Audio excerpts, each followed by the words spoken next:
Good evening, Barbados. Good evening, Caribbean. Good evening, the world. You are watching the Marcia Week Show. We are coming to you live from Barbados. And tonight is going to be an amazing night. Tonight, we are asking everybody, pay attention, pay attention, pay attention. Something major is going to happen tonight on the show. Pay attention, Barbados. Barbados, pay attention. Good evening. I know that a lot of you are somber, a lot of you are concerned. There's just been a lot of violence. Every day we wake up, we are hearing it, Barbados. And before I do anything else, I want to read for you. Psalm 91. If you look on your screen, you see Psalm 91. And what I would like for everybody to do, okay, let me just talk to welcome people before I do that.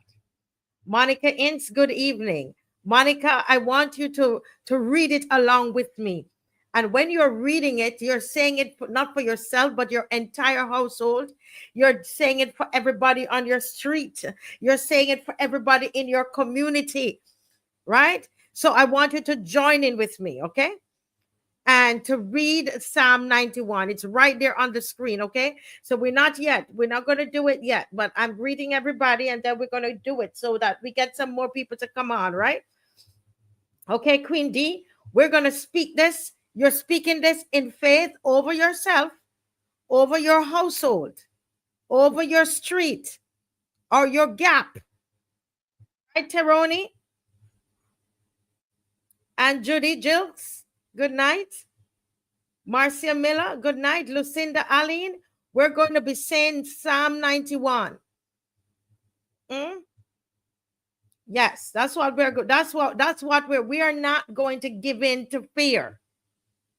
We're not going to give in to fear. We're not going to be stupid, but we're not going to give in to fear where you're so nervous in your house and you can't sleep and all of that.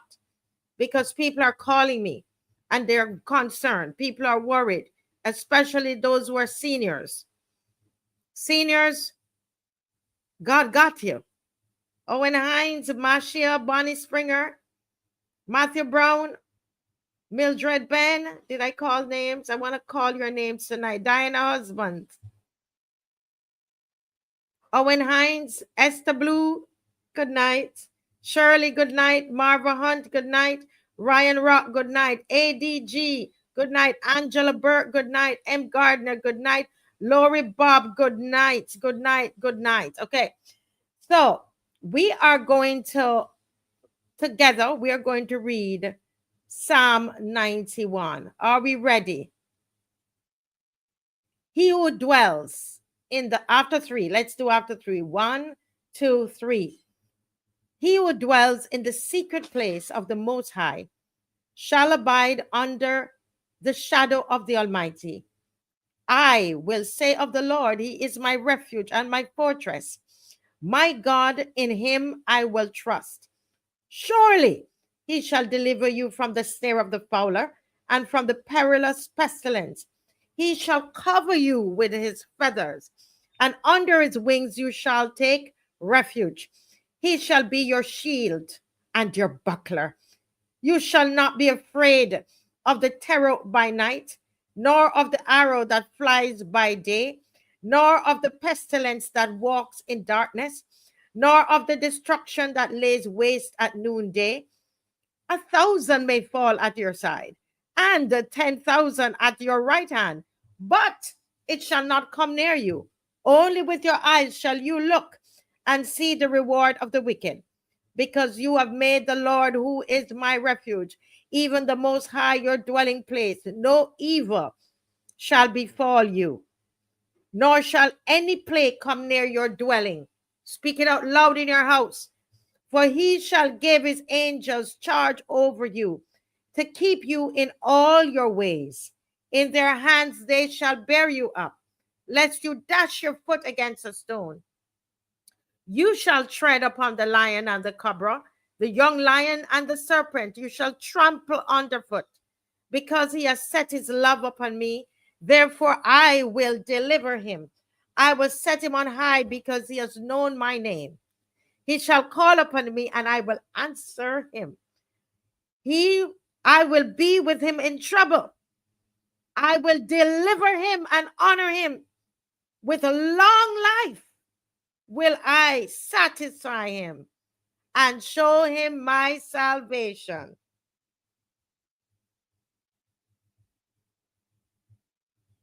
Anybody has a favorite part of that verse? If you of this chapter, if you have a favorite part, write it in the comment section. Right? Do you have? We're gonna play the anthem, but I wanted to do this first. While you think about it, and you can even put it in after the anthem. We're gonna go straight into the anthem at this time. Somebody said, Angel Humble said, amen. Yes? Okay. So keep it in your head. And then after the anthem, we're going to go back to it. Okay. We're going to go back to this. We're going to go back to get this. All right, folks. So let's go right to the, let's go right into the national anthem. All right. And then we're going to go back. We're going to go back to the scripture. Yes.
Yes, Barbados. Yes, Barbados. Yes, Barbados.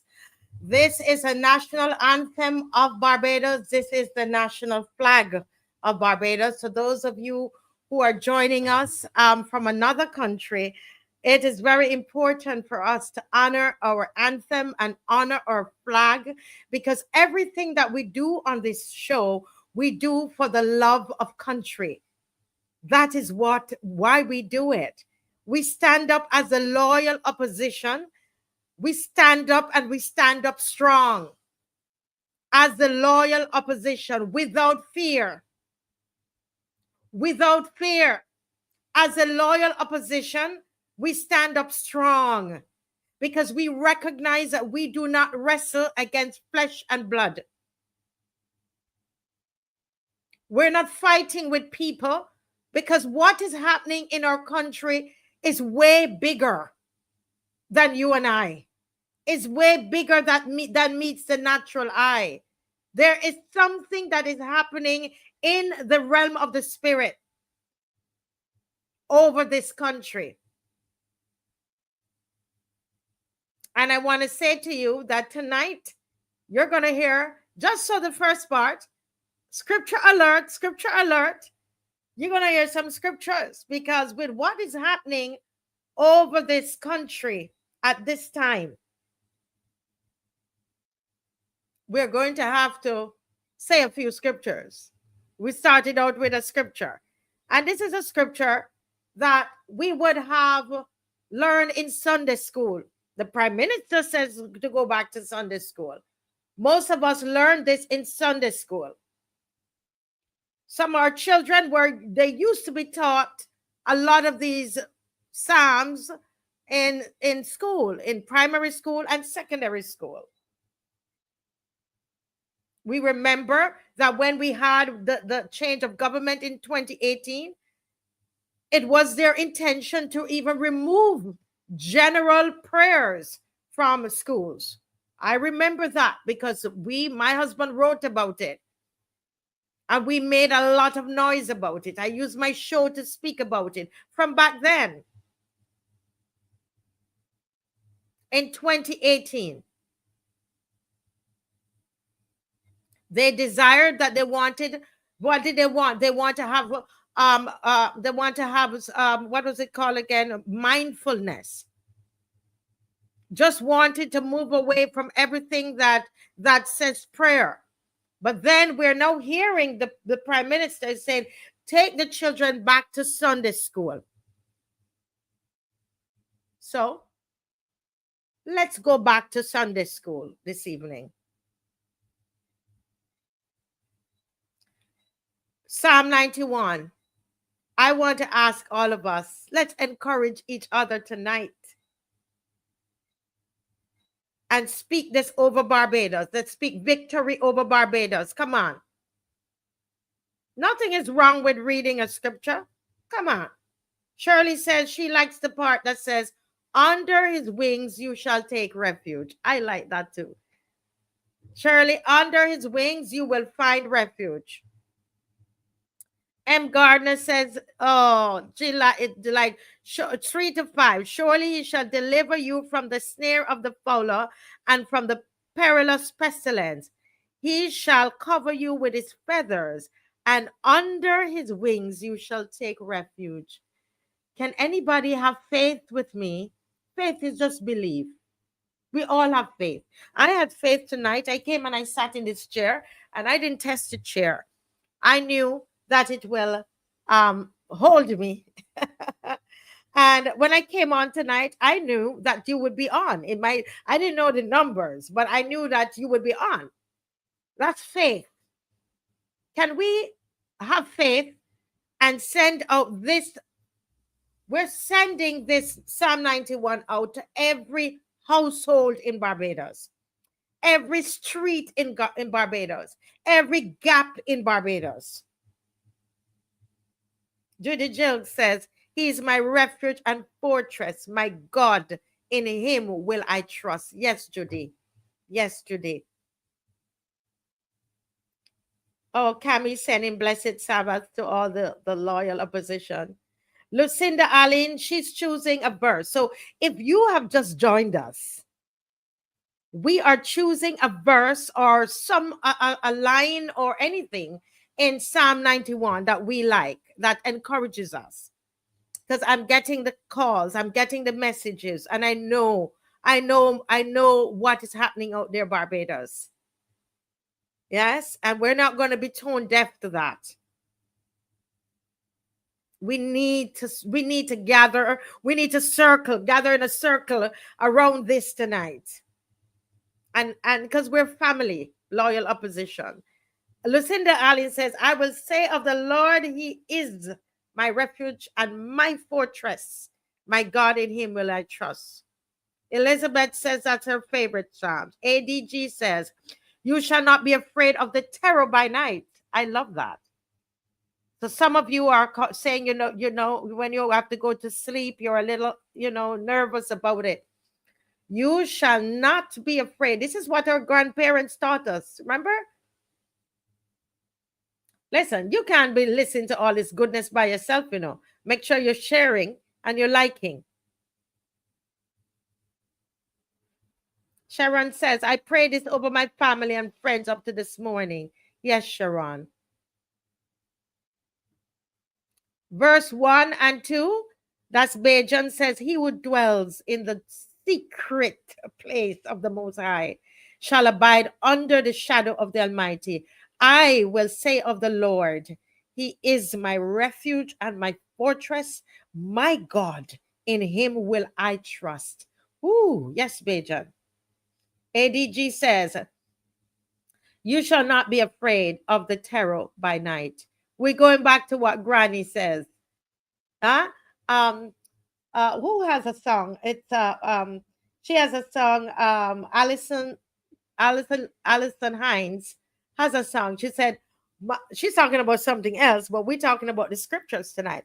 She said, my great grandmother passed it down, and my mother passed it down, and somebody passed it down, and they give it to me, and my great grandmother passed it down, my grandmother passed it down, my mother passed it down, right, and give it to me. This Psalm 91 that has been passed down from great grandmother, grandmother, mother to us, right? Yeah, so that's all that we're doing tonight.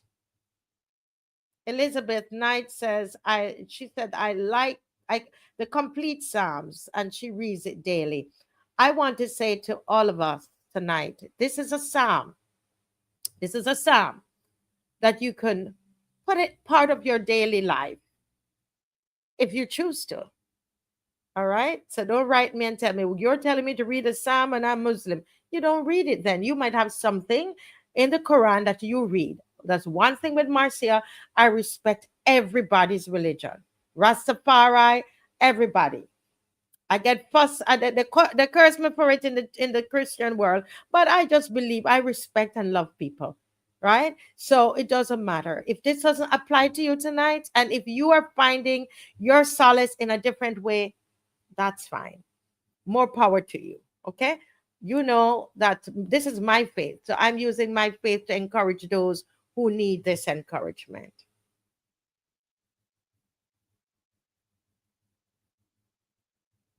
Anybody else with that has any other part of the Psalm before we move on? We're gonna move on in just now.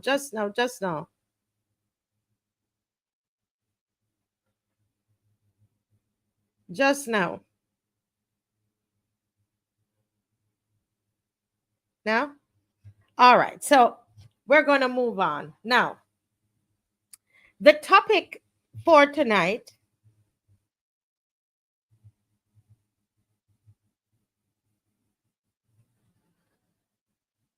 yes. Prayer is very timely, and the Psalm. Yes.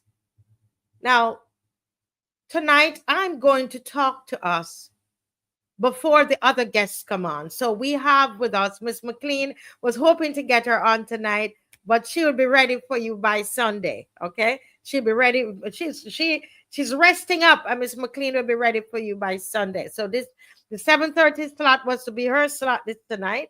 But so I am going to move ahead. I'm going to share something with you at 7:30, and I don't want you to miss it. We're going to talk about the head sick. The country ain't well because the head sick. I'm going to call it what it is tonight. And don't worry, I got back in. Don't worry. Who's going to be praying for me while I'm talking tonight? Who's going to pray for me? You going to pray for me? I got backing.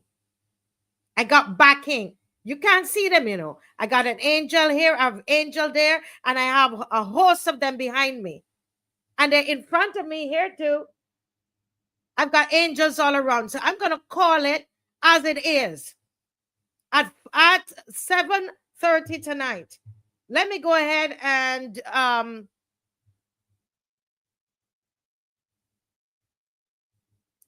let me just go ahead, folks, and we are going to talk about St. Philip. Dave, can you put on that song for us?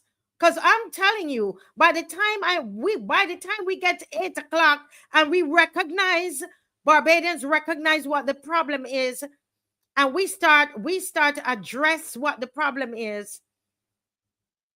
And let me tell you, there are people even that called me today from Brooklyn.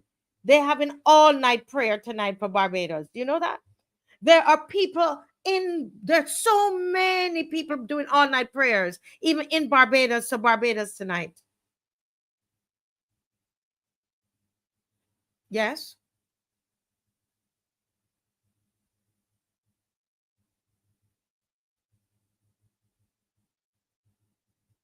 Yes. So Sunday, Sunday, Sunday, Sunday, we are starting in St. Philip. Because after I share with you what I'm going to share with you tonight, and after we do what we need to do tonight, those persons who are going to do what I asked them to do tonight, and they turn up on Sunday, we are going to move from St. Philip, and when we've finished St. Philip, we go to Christchurch. Because we're going to, by the grace of God, not our own strength, by the grace of God, we're going to take this country back. If Dave could get that song ready for me. While he's getting the song ready, can I tell you this, folks? About 2 weeks ago, or a week and a half, and I like to talk to you straight and tell you the truth, okay? Are you sharing? Are you liking? Please share. Share in some WhatsApp groups. I don't want people to miss what I have to say at 7:30. Folks, I got up and I had my prayer time. And Dave got up after we prayed together. And in my personal prayer time, I believe that I felt that we are supposed to do this motorcade in St. Philip. I said nothing to Dave. No, it just inside. I just felt that I had that thought inside because somebody said it wasn't audible. It's just inside, you know. And so we went walking, or not morning walk. I got back. I didn't say a word, because sometimes, we just keep going, and they're like, okay, we could just take a little break, motorcade, just to relax ourselves a little bit. I said nothing, and Dave was in the shower. I heard him say, "Marcia, we need to do a motorcade in St. Philip."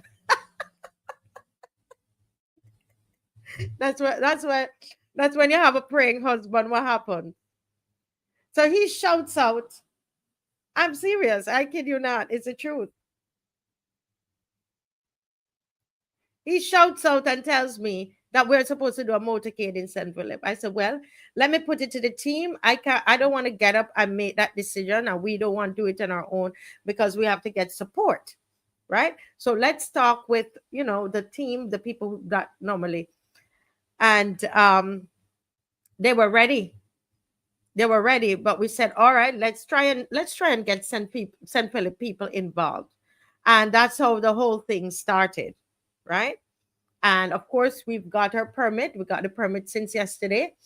And we have a truck.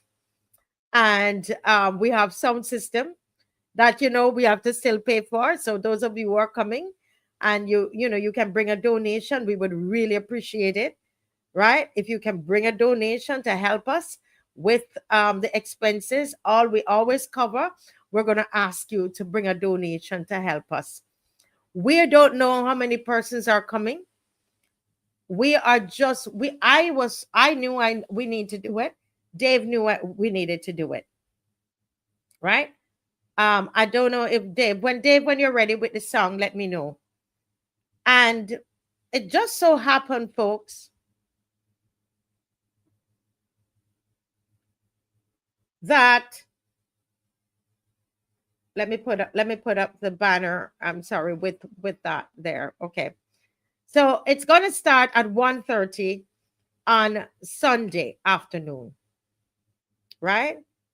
And what we said was that we would have put a bus in town, but nobody has indicated.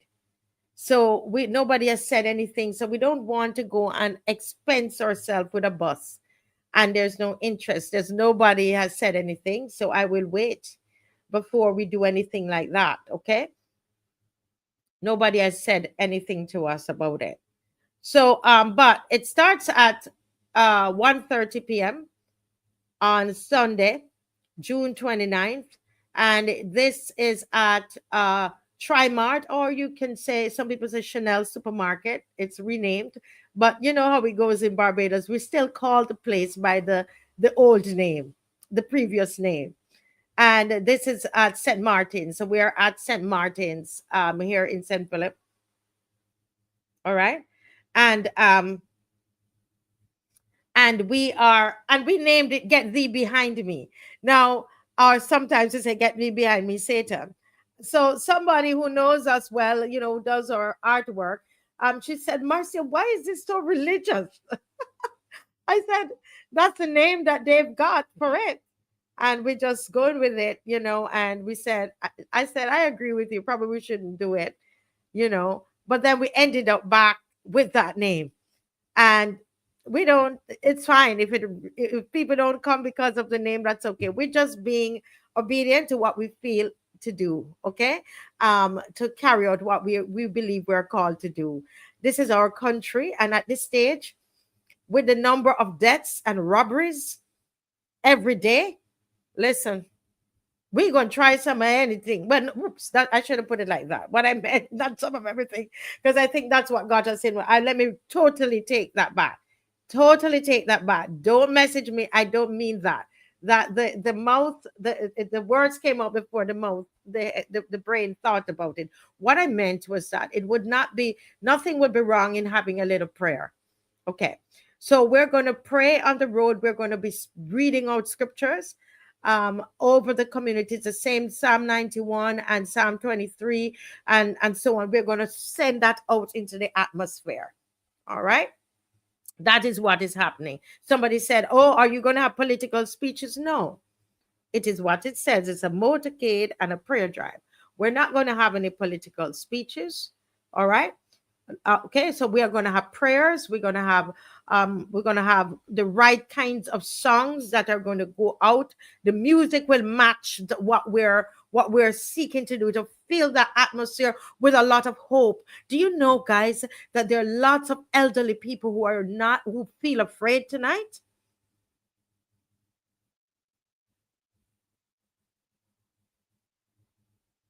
Do you understand that?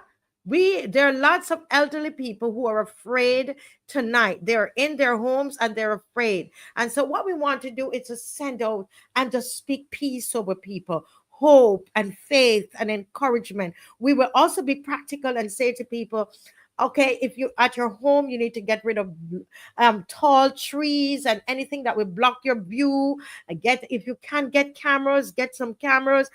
Can you get a dog? Practical things that you can do. Neighborhood watches. Come up with WhatsApp groups and check on your neighbor.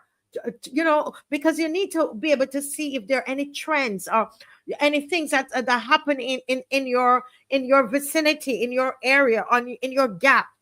Talk to your neighbors. Did you see anything last night? How did you sleep? We've truly become our neighbor or our brother's keepers. Okay, that is what will happen. All right. So that's what we want to do over St. Philip, and then by the grace of God, when we're finished St. Philip, we go to Christchurch, and we're going to every single parish. And we're going to undo some of the things that are being done. Everything that they are doing in this country, we are going to undo it. Are we at 7:30 yet? Yes, I feel it coming on me now. We will undo. Oh my goodness, Mr. Wright. Oh, that touched my heart. Did you see what Mr. Wright wrote? I am willing to clear around the homes of the elderly that are struggling. An elderly person that didn't allow me to say their names, but they were vandalized today. They were vandalized today right here in St. Philip. They are preying on our elderly. Mr. Wright says, I am willing to clear around the homes of the elderly that are struggling. Mr. Wright, I want you to message me, please. 236-7000.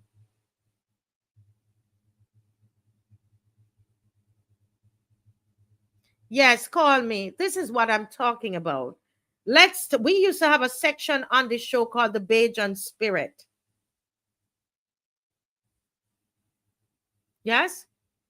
And that's what needs to come out now. The Bajan Spirit being guided by the Holy Spirit.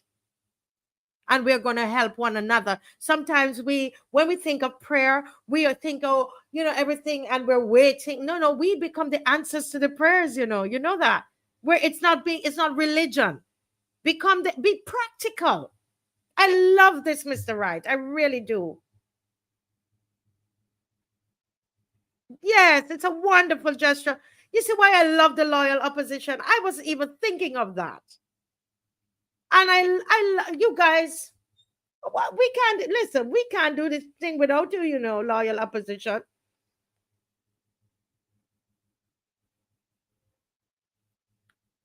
And as Angel humbly saying, it's not by might nor by power, but it's by my spirit, says the Lord of the angel armies. But listen,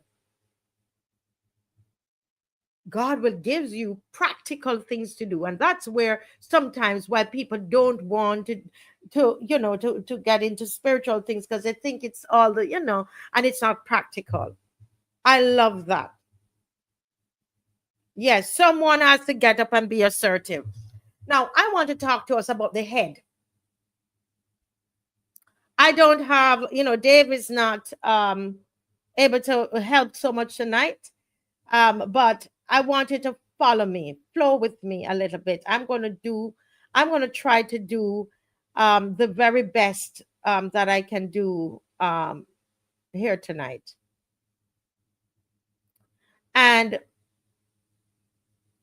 I'm gonna show you a picture.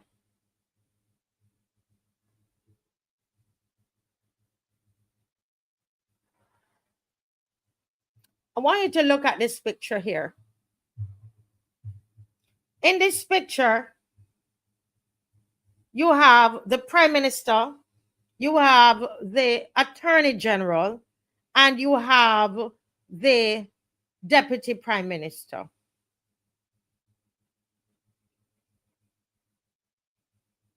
And I want to propose something to you tonight. I want to suggest something to you tonight. And I'm going to do this over a series of nights, but we're going to introduce it tonight. And I want to say to us, Barbados,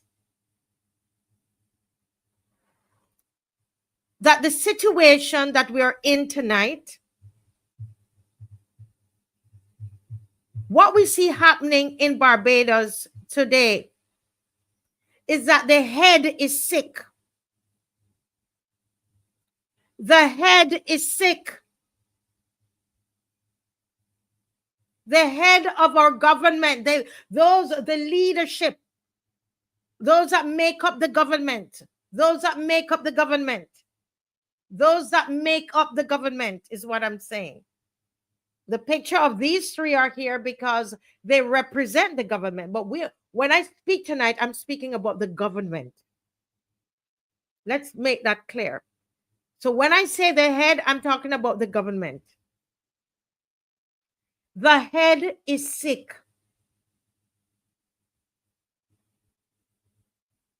This started in 2018. What we are experiencing in Barbados right now started in 2018. It started May 24th, 2018. On May 24th, 2018, we went into a covenant with this government. Why do you say, Marcia, you say, why do you say we went into a covenant? We went into a covenant because that particular party gave us a manifesto, presented a manifesto that said written on it, it says Covenant of Hope. I am reviewing a couple things that I've said on the show before. Are you sharing? Especially your church people, bring them in. Send it to your prayer WhatsApp groups.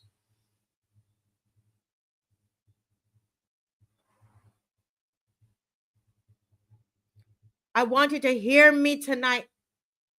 This is not gossip. Because some people, that's the only time your antennas go up is if it's gossip. What we're experiencing June 27th and what we have experienced the whole of this year and last year, and especially the last couple of weeks, the blood shed in Barbados every single day started May 24th, 2018. Yes, you might not like me saying that, but I believe that. I believe that. We went, some of you went, and you went into covenant with this government. Now, I want to say to you, this government sets up itself on rituals. Yes. This is a kind of talk that I'm going to talk in this segment. So if you don't want to hear it, you come off and come back on. Okay, we're going to have other people are going to come on tonight. You're going to hear from others. Jump off and then come back on. But I'm talking to you straight tonight. The 2018 elections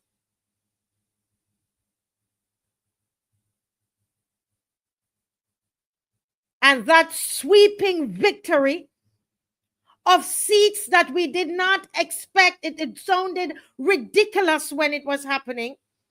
There were some seats, you know, that, okay, yes, but all 30?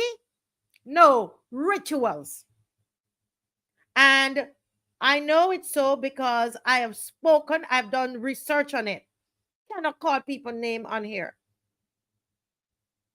The last time when I spoke to you about covenants, I did not speak about rituals. I'm speaking to you now about rituals based on the information that I now have.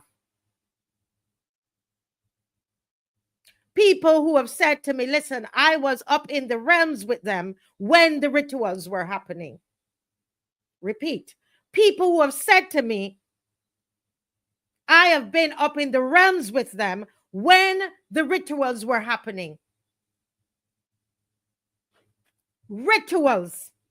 People have told me that when they were in the line and then their mind changed. Yes.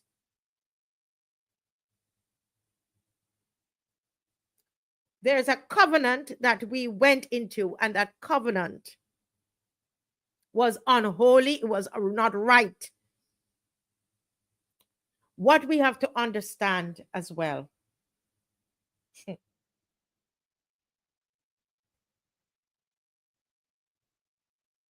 I'm sorry, I can't watch the comment section. So write the comments after and just listen. You don't have to agree, but I am saying something to us. If it is so, it might be able to help us. After the covenant was We went into the covenant. Now I must say, because I'm going to have to tell the truth, that closer to the election, the name of the manifesto, the word covenant was removed. But the first and the second, or the second installation of the manifesto said covenant of hope. Facts.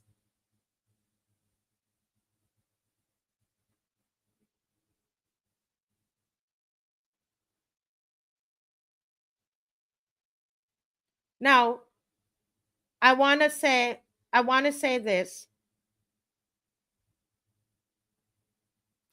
What I am yet to understand.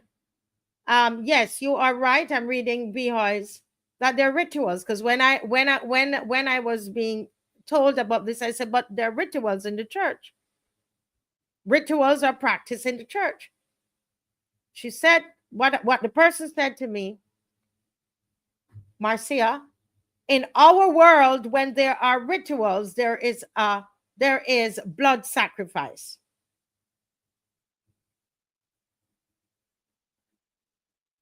That's a big difference there.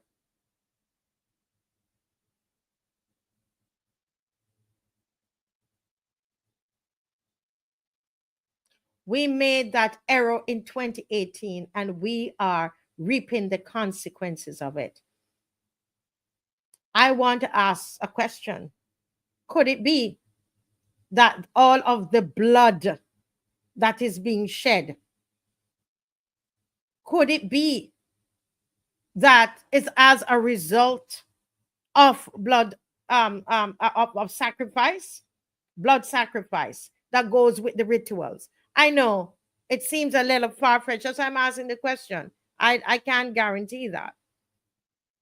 Do you think it's a little strange that right there in front of, and I'm going to say a couple of things, some of you probably won't come back on here, they're going to say I'm crazy.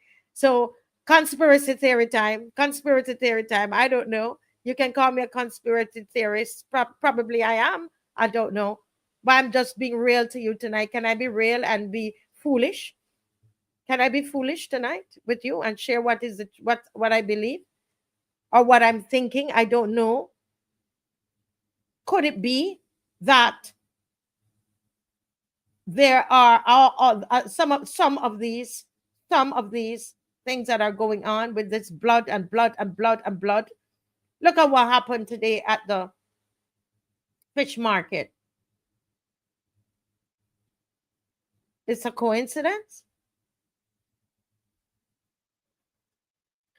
Anybody ever stop and thought about how that young man was killed in broad daylight, or a few yards from the Whole Town Civic Center?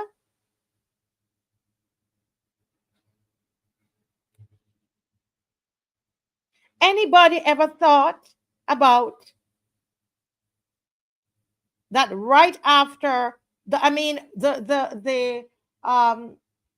turning of the soil and the cutting the ribbon and all of that ceremony that happened at the hospital, the old hospital that was given away, the Gemma's Lane that was given away on the same day? And you can correct me if I'm wrong. I was supposed to look it up again, but my memory is of the same day. 3 o'clock at 3 p.m.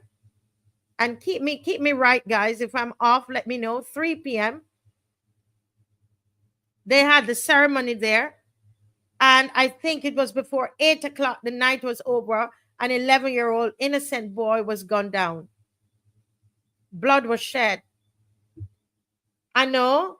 I am being yes, a conspiracy theorist tonight, probably. But I said to myself, I'm going to bear my heart with you tonight. Just a few more minutes, endure.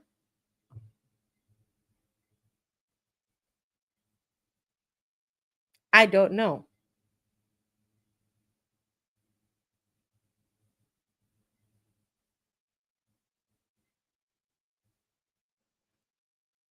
I always wondered about that death.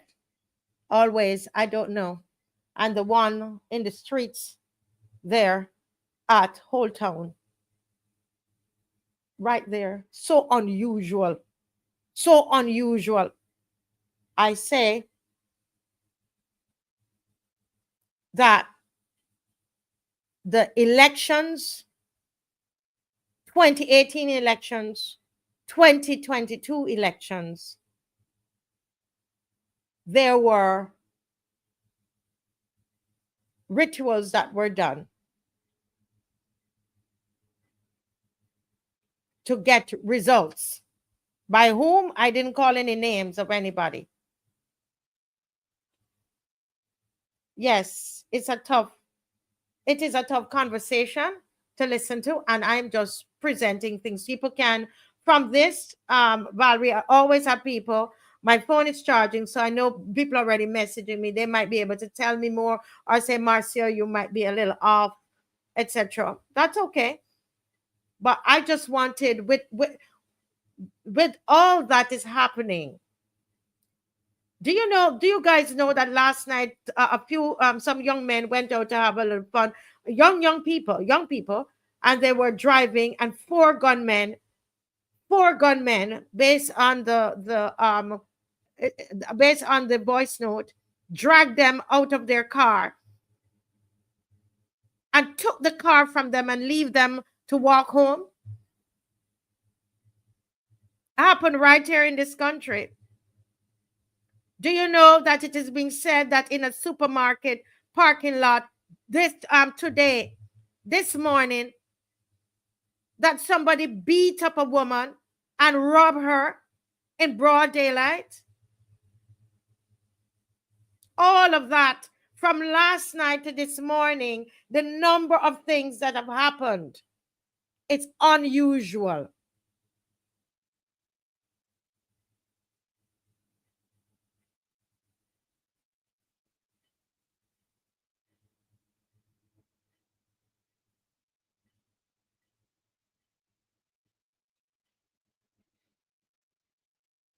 Unusual.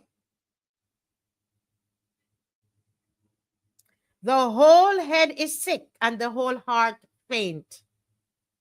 Because the head is sick, people are fearing and their hearts are fainting. Isaiah 1 verse 5 is a scripture that is there.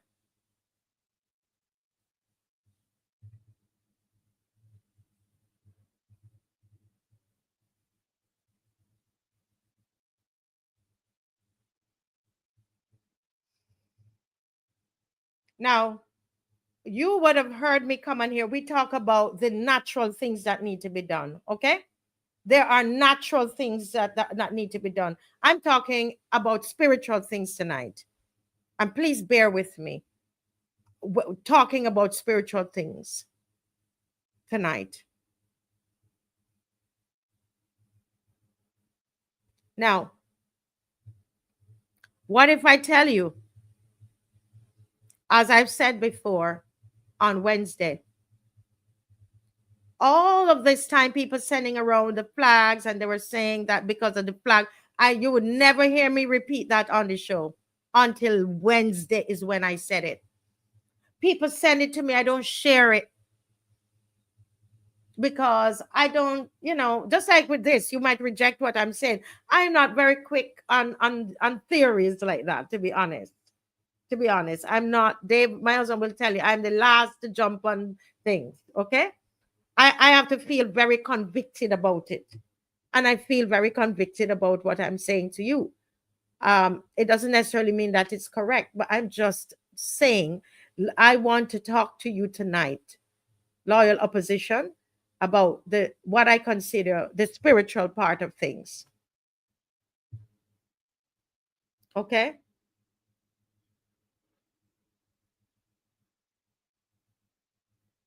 Now,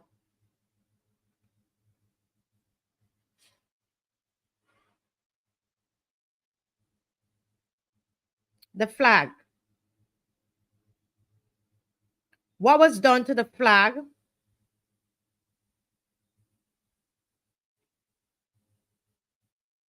It's a continuation of that covenant that we went in 2018. Because if I'm not mistaken, the flag was done in 2019. Y'all praying for me, people? Pray for me now.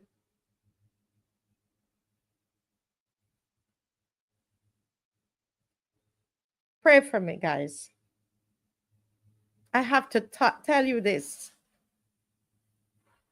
We're not dealing with flesh and blood situation here. There are some things that the police has to do the work. There's legislation that has to be put in place. There are lots of different things, and we have done a lot of that on the show. So don't come now and say, oh, we talk about these spiritual things.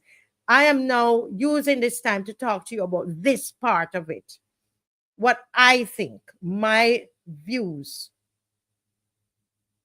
And I know I keep apologizing because I know I have a varied audience, and I'm always mindful of everybody.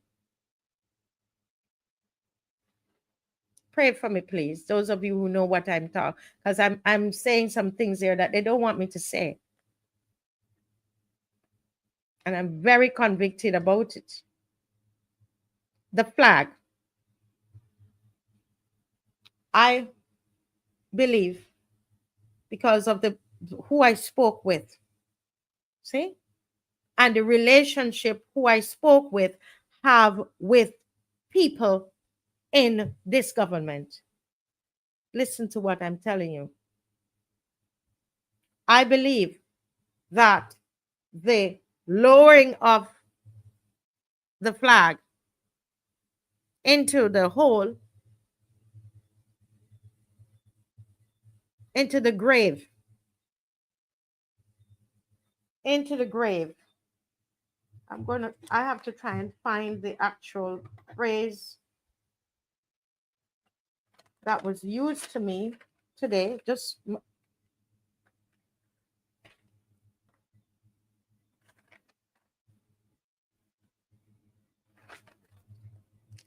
And it's so interesting.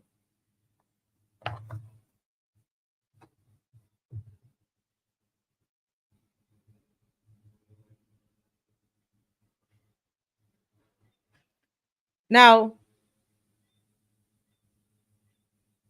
when the lowering of that flag, I don't know. I can't tell you if the flag has been left there or if it was taken out. Somebody in Ministry of Foreign Affairs did say to me that when they realized what had happened, they took the flag out. I don't know. I can only, in all honesty, I'm not going to sit here and not tell you that as well. When I inquired about it, I was told that the flag was taken out when they realized what was happening. I don't know if somebody has a video of the flag being taken out, then we can say, I don't know. There are people who still believe that the flag is there. I don't know. And I'm not going to say those people are lying. I don't know. But that too was a ritual. Now, remember, rituals, as they told me, rituals can be good or bad. Okay? She said, blood carries life source, and the blood is important in the ritual.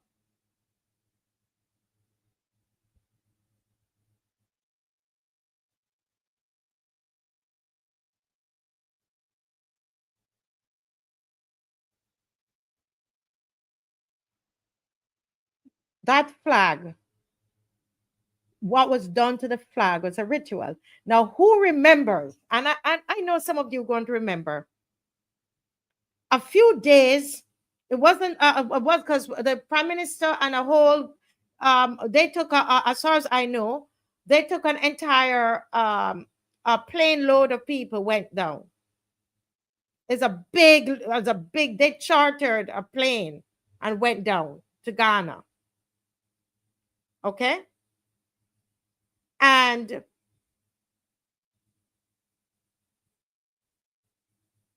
when the prime minister got back to Barbados, just actually the day before she got back, anybody can remember what happened in Barbados? That's when I knew something was drastically wrong. And honestly, I love Africa, right? You can tell by the way I dress and the things I wear, and I'm very Afrocentric. And in speaking like this about Ghana, I don't want people to think that it is, it has to do anything with that country and those beautiful people. Do you understand? It has nothing to do with the people and with Africa, right? Africa is not a bad place. Please, I don't want that kind of thinking. But who remembers that right after that happened, we had something happening in Barbados in the time that I have had here that I never saw before. We had a power cut at all, I mean, an entire island was black. No electricity. Am I telling lies or making it up? Go and look at the date.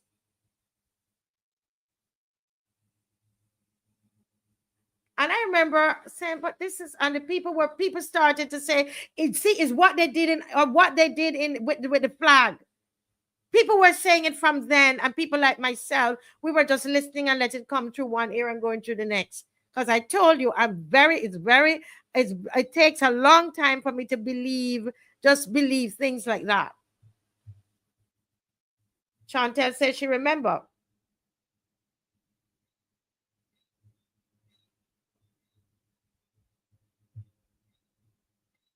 Yes? What else? I have a strong feeling. You see how these things are escalating in all parishes, everywhere. You know what I believe? Call me a conspiracy theorist tonight. You see those the week gatherings? I believe that those are part of the rituals that they're doing, the week gatherings.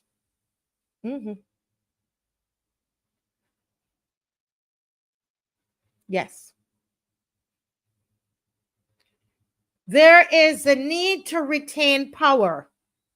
There is a need to hold on to power.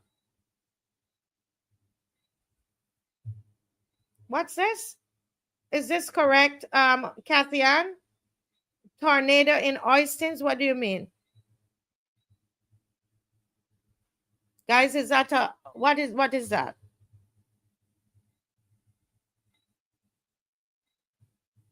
Folks?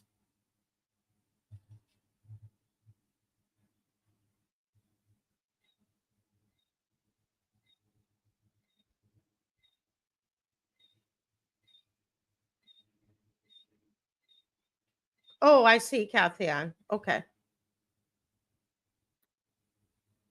The week gatherings. They will do anything to win elections and to hold on to power. Okay? That's not all that they're doing, but that's part. There's a spiritual aspect to it. You understand what I'm saying? There's a spiritual aspect to what they're doing. I want to propose to you something. I could be wrong. Errol Barrow's clothes, his jacket, the shoes, everything from Errol Barrow missing. Was there anything else missing from the museum?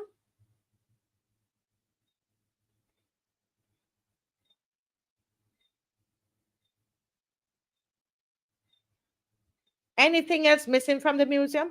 I believe that those were used for rituals, occultic rituals.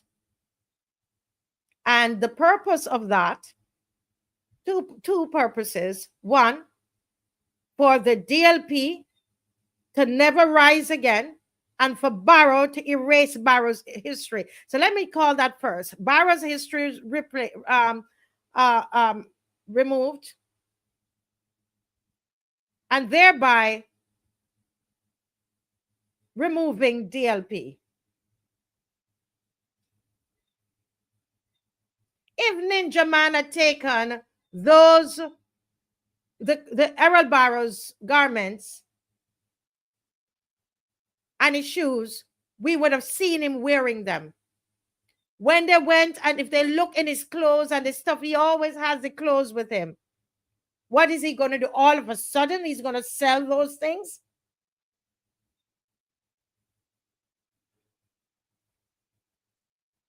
They use that, and the purpose of that is them seeking to keep the DLP weak, so there's no opposition.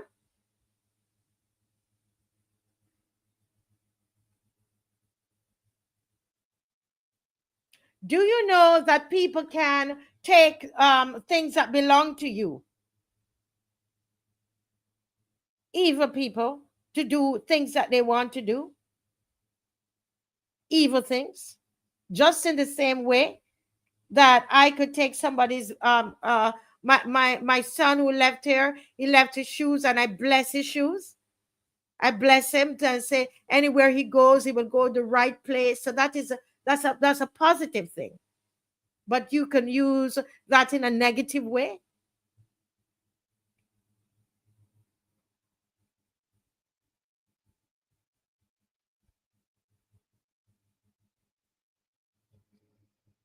I'm just starting and my time is gone. Excuse me. And yeah, Dave is not here to help me, guys. So bear with me a little bit.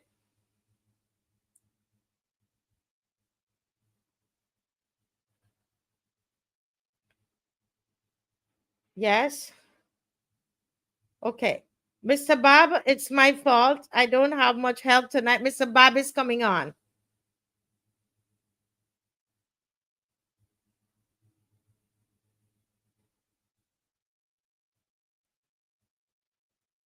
Mr. Bob, just hang on. I'm going to get you on. It's my fault, not your fault.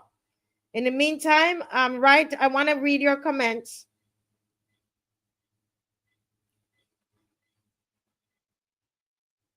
Now, I'm going to leave this alone a little bit because this frightened people a little bit. But what I'm trying to say, folks, is that there's a spiritual component to what is happening in the country. And you have known me to tell you what I've discovered, and you know that this is how I operate, and you can take it or you can leave it. You can challenge me on it. That's okay. That's all right. To challenge me on it, that is fine. Okay. Bear with me. I'm just sending I didn't send the link, and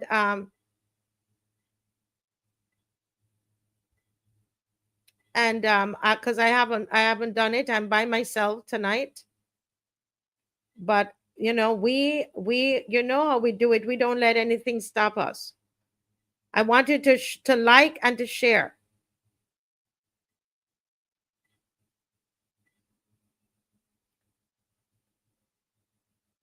On this show, we've always talked about the practical things that need to be done. I will come on and I talk about the practical things that the government needs to do. And I'm just now talking about some spiritual things. I want to also say to us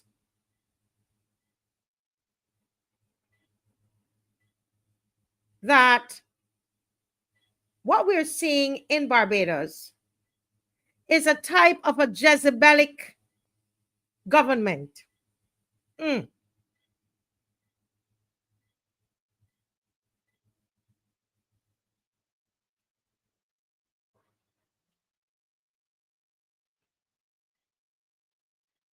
Listen.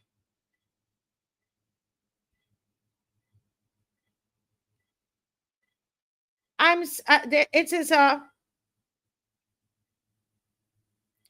there is a Jezebelic government, and I will say this, that for every Jezebel there is a Jehu.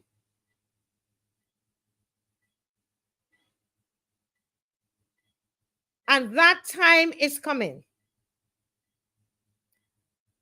God will let Jezebelic governments, they go as high as they can so that they can fall. You remember what happened to Jezebel? Yeah? And I'm talking not about a person, now I'm talking about a government. And you said, what, Marcia, why do you liken this government to a Jezebelic government? Square four. Square four. I didn't even use that word. Well, we got to deal with what is. These people that we have here, they are not dealing fairly.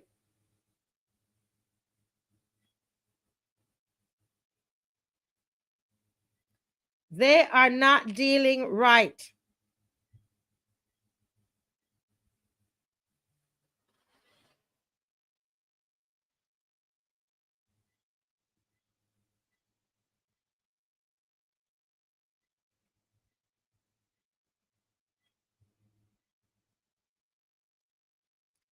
They have chosen to, and pray for me, guys. You promised me you're praying for me. But I'm called, anointed, and appointed.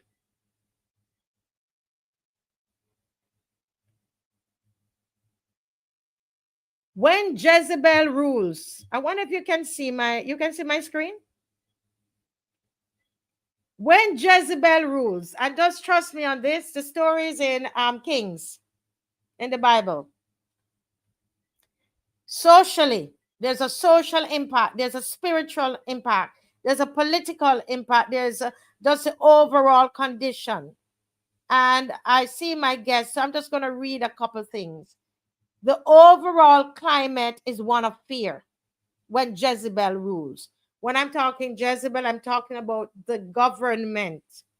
I'm not singling out one particular person. Jezebel becomes the law. The rule of law is subverted. Due process is removed. Jezebel takes away the land by deceit and by force, state power. You might think I make it up. It's right there in the Bible. You remember Naboth's land? Where she took it because the state needed it? Who remember Jemot's Lane?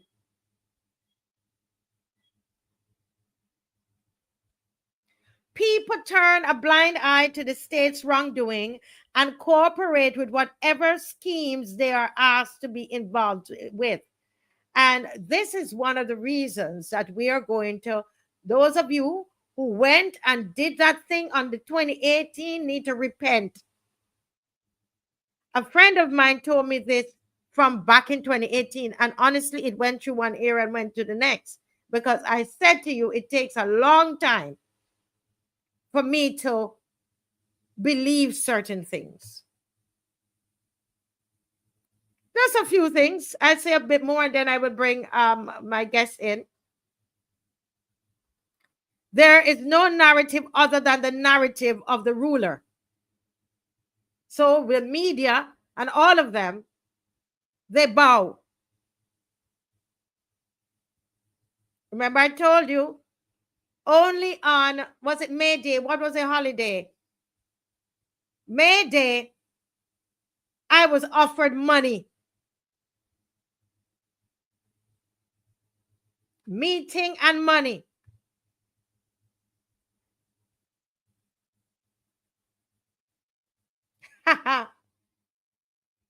They're trying to shut this mouth up. There's no opposition when Jezebel rules. Does not allow or tolerate opposition. That's why the intention is to obliterate the most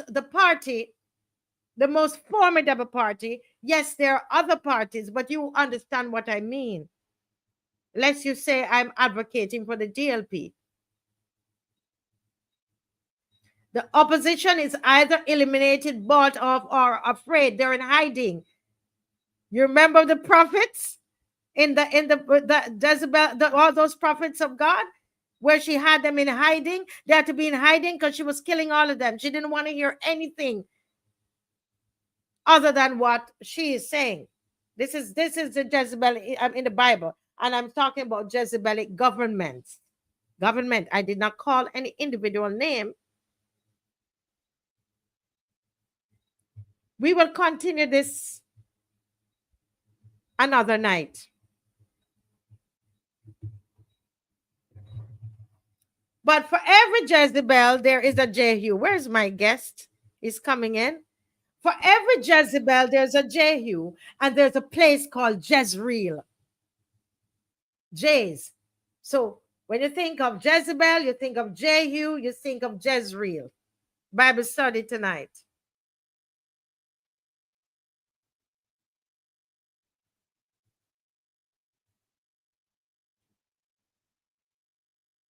And I believe if I had gone with them to that meeting that they wanted me to, I would not be. And this is why and you know what I said to my husband? I said, they don't know I don't eat at Jezebel's table. I don't eat at Jezebel's table. You can't flatter me. You can't send all the beautiful words to flatter me. Ain't gonna happen. And I can say that by the grace of God.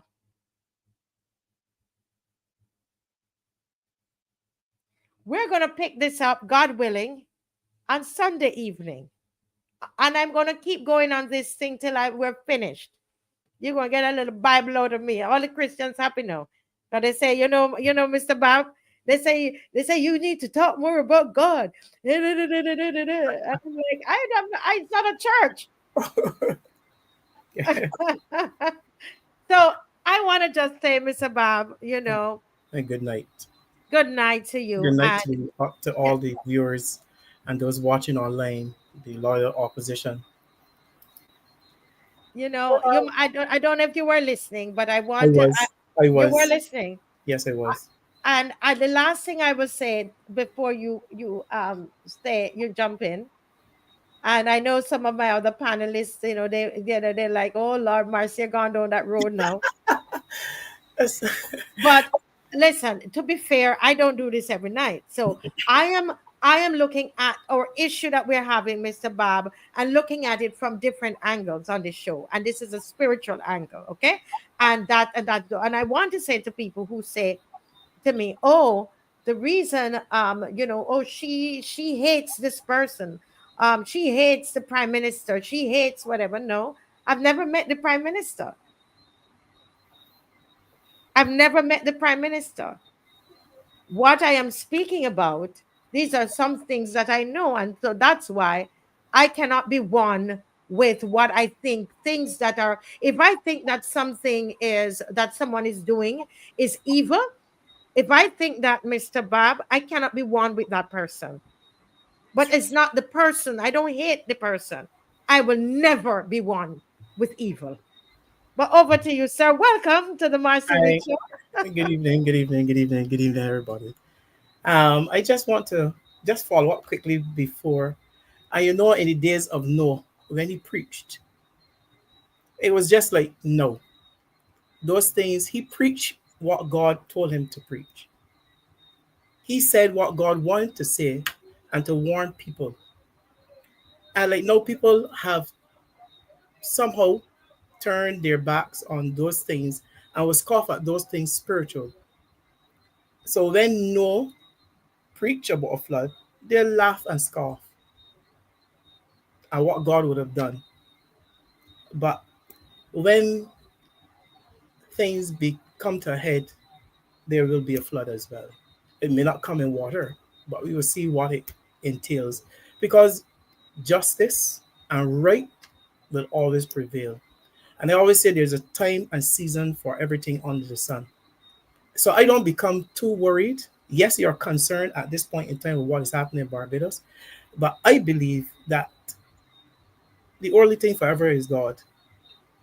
And this will have its end somewhere or the other. So those persons who believe that you're trying to talk about or these irreferry things and there's not spirituality is not necessary or is not part of what is happening, they too will find that they will have a rude awakening about what it really is. Because we are generally spiritual beings. We acknowledge that there's a God. We acknowledge that this life as what it is not really the end of us.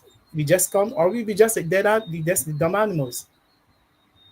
So that is my take on what you were saying earlier as I followed. Thank you, sir. And I know you have so much on your mind this evening. And you told me today that you're going to talk about the PM's invitation to the DLP. Is it real or is it a pretense? I want to say that an invitation is typically considered serious when it includes specific details. And the seriousness of an invitation can also depend on the context and the relationship between the sender and the recipient. Now, we have a situation where over the last 7 years, that anything that was called DLP was scoffed at. Nobody wanted to hear the stalwarts. Nobody wanted to, and that is what they put out there in their public relations every minute of every year for the last 7 years. As recently as the by-election, there was a talk about money, which is very important in any campaign, that this government has control over. And they know that to run a successful campaign, that the party needs funds. Mm-hmm. But instead of granting that, they made laughing sport. They use their influencers and social media persons to poke fun at the fact that it took some time for the DLP to secure a campaign house. Mm-hmm. Now, if you, for all this time, or entire year, did everything in your power to ensure that what little success I am going to achieve in life, that you put stumbling blocks in my way. Mm-hmm. And then all of a sudden in July, you sent an invitation to me to be part of something. I would be skeptical. It is human nature. If you spent all that time discrediting me as a person, and then all of a sudden receive an invitation from you, I would say to myself, what is she up to? What is the motivation behind the invitation? So you have to put in context the relationship between the sender and the recipient, which is the Democratic Labour Party. And if you're spending all this time in Barbados to even put up there on a regular basis, and you know what alerted me that it wasn't sincere? When the article was posted online, the amount of supporters of the Barbados Labour Party that came out there and in great numbers to discredit the opposition leader. So to change the narrative from what is actually happening in Barbados as it relates to crime, because they're losing that narrative, they are then going to come up, send their influencers to say to the people of Barbados, we are trying to work with him, but no, it is his fault that this is happening. It is not sincere. It's about a public relations stunt, and you have to call it for what it is.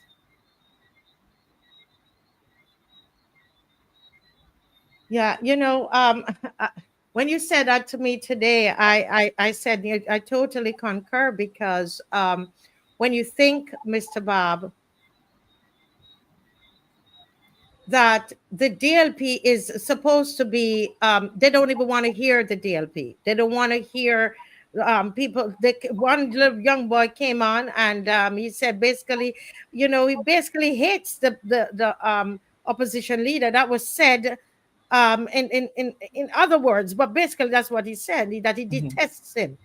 And this was said from their party, and this was said on brass tacks, mhm. right? And all the things that been said about the DLP, that they're never to rise again, they can't do anything. Why are you now calling them to a meeting? It's very confusing, and it's very strange. I agree Yes, with you. they're losing the narrative on the crime, and and there's another attempt to kill off the voice of the opposition, because you would try to appear to be including them. And I remember a number of years ago, one famous, now deceased PM practiced what we call the politics of inclusion. And you know what that Mhm. did? That was supposed to silence those persons who were most vocal against the party. You keep them in check by appearing to include them. So therefore, if you're included, you're least likely to voice opposition against the party. But I want the people tonight to understand why opposition is very important in a democracy. But before you go on, you said something very important there, Mr. Bob, that if they were really interested, you said something about money that the DLP needs in order for the Not DLP not to not even. necessarily the DLP needs money, but any political party, whether in opposition or in government, money runs a campaign. Money runs successful campaigns. They're expensive. So instead of, if you're encouraging the opposition or encouraging opposition, would you withhold the very thing that will make them more viable or relevant? Say that again, Miss. Say that again, Mr. Bob. That's very interesting, because you, with one hand, you're tearing them down, but then you're calling them to Yes, come to this meeting. So do say what you just said again, because it I might go say. over people's I head. was saying that the main thing, or the most important thing, one of the important things of a campaign or a political life is access to funding. But if you have placed systems in place to withhold that important thing, that makes them a viable opposition, that keeps them strong, to encourage opposition, then you're not really interested in the party. You're not interested in the opposition. So the invitation that you sent has to be taken with a grain of salt. Yes, you're using what they're using, and they do it pretty well, that they're using the public emotion, because we all are very concerned at what is happening on our streets, the death, the crime, what is happening to our young men, how they're leaving so early or taking out so early. Yes, so that evokes an emotional response. So they're hoping that because the opposition leader says no way, that they can win the narrative on crime.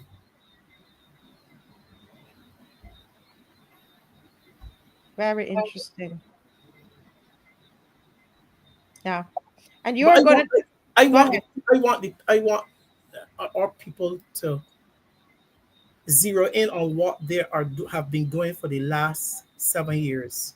Mhm. Whenever the chips are down, they switch to blaming the opposition. They find a way through their public relations to shift the narrative, and someone put the blame on the opposition. And this is one of those occasions. And I'm saying to all Rick, we cannot allow ourselves to be hoodwinked by that kind of public relations stuff anymore. We have to we have to think about what they're doing. Just connect the dots, and let them know that we're onto you.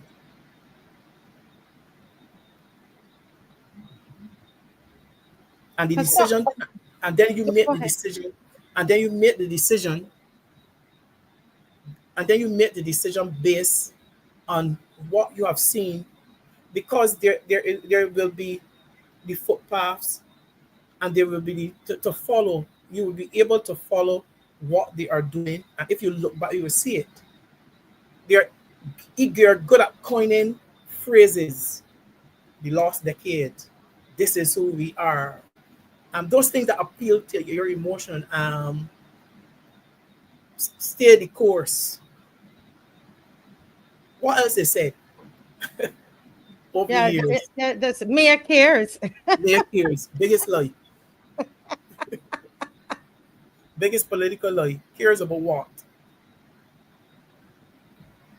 But you can't allow, and we can't allow ourselves as a people, whether it is the BLP in opposition or the DLP in opposition, to ever feel that there's that or negate the importance of having opposition in a democracy. And that is what they're doing. How important you to you is an opposition in a democracy? How important do you think it is, Mr. Bab?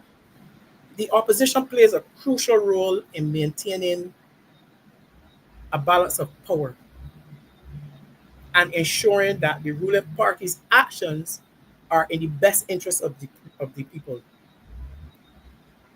That is how important opposition is. Because you can't have a runaway government who debates with themselves, who bring legislations to the parliament, and there's a thumping, and there's no challenge or even an alternative view on any issues.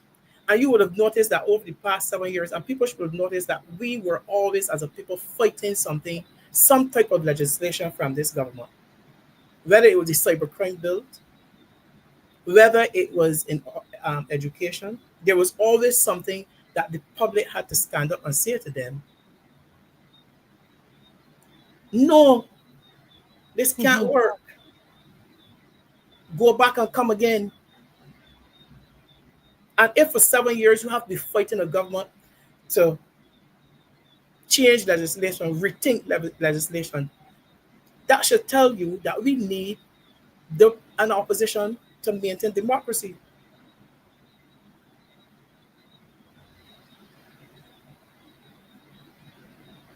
You know, I'm listening to you speak, and you know, and sharing with us, reminding us why we need an opposition.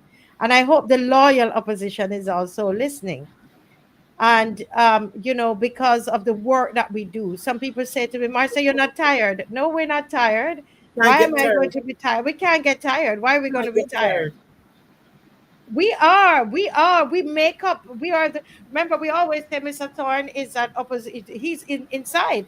We the people, we're outside, it's just him alone. So we are going to do all that we can to support and to hold up his hand. And we see him going there on a Tuesday, and he's standing up to them on our behalf, Yes, you because know. he goes there. Another opposition role of the opposition is to scrutinize the government's policies, Hmm. provide alternative solutions, hold the government accountable, play a significant role in debates and discussion, ensuring that a number of perspectives are considered before making decisions. So don't go in there, you don't go in, and because you have everybody in the cabinet, and they're yes people, that you go into the House Assembly, and you're going to cabinet and then come back to the House Assembly, then you're going to Senate, and everybody is saying yes about critical decisions that would affect the masses of people. That cannot be allowed to continue, whether it is the DLP and government or the BLP in government. Whichever one is in Yes. government. That's what I say. I mean, I don't have a problem. Whoever is in government, let's have a strong opposition.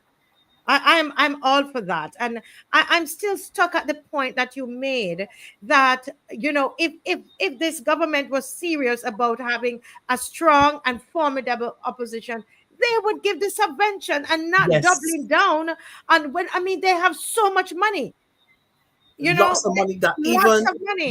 the prime minister can take up some of her, on inverted commas, of her own, and give away $1 million. You understand that what is to give away $1 million in this day and age? How much you have in surplus? Correct. It's a That you lot of give money to away a give away. million. And not only give away $1 million, you give away the land too. And then on the heels of announcing extensive borrowing to pay back interest on a debt, you have given away $300 to over 100,000 workers. If people, we are not thinking as a people, and nobody is asking where this money come from, you're borrowing and giving away at the same time. Something ain't adding up, and we have to start thinking and asking questions, pertinent questions of this government. And that is why opposition is very important. Correct. And someone wrote something here. I wanted to find it. Someone sent this to me, and they actually believe the same thing. It said, and this has to do with the DLP being asked to come to the table. The person said the DLP then should ask that the Public Accounts Committee be allowed to meet. Of course. If you're going to ask the DLP to come to the table, and don't forget that the DLP spent weeks and months coming up with their own crime. What do you call Yes. it? What do you call it? It's They had their own crime commission, their own, right? headed by Verla de Pisa. Yes. Led by Verla de Pisa, who is quite capable. So it's Yes. not that they don't care about crime. But They spend months. have they asked for the findings to be shared? That's a question that we should Exactly. ask.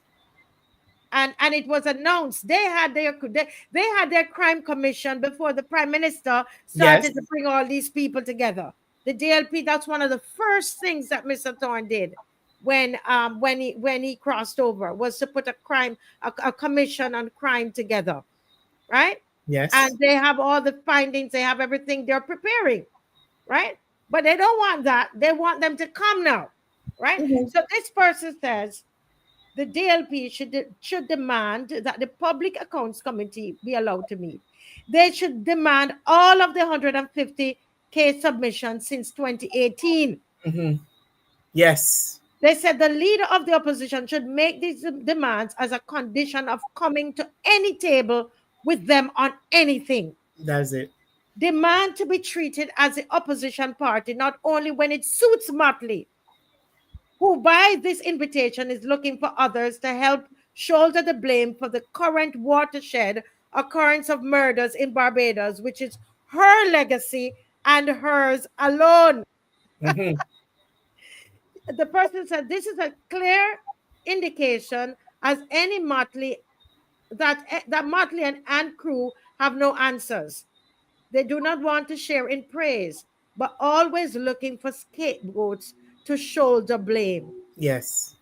Asking the DLP to come to the table, the DLP should demand, as an incentive to do so, that the 150K subvention totals since 2018, and that BLP parliamentarians be mandated to show up to form a quorum for the Public Accounts Committee, so that the Public Accounts Committee can do its work.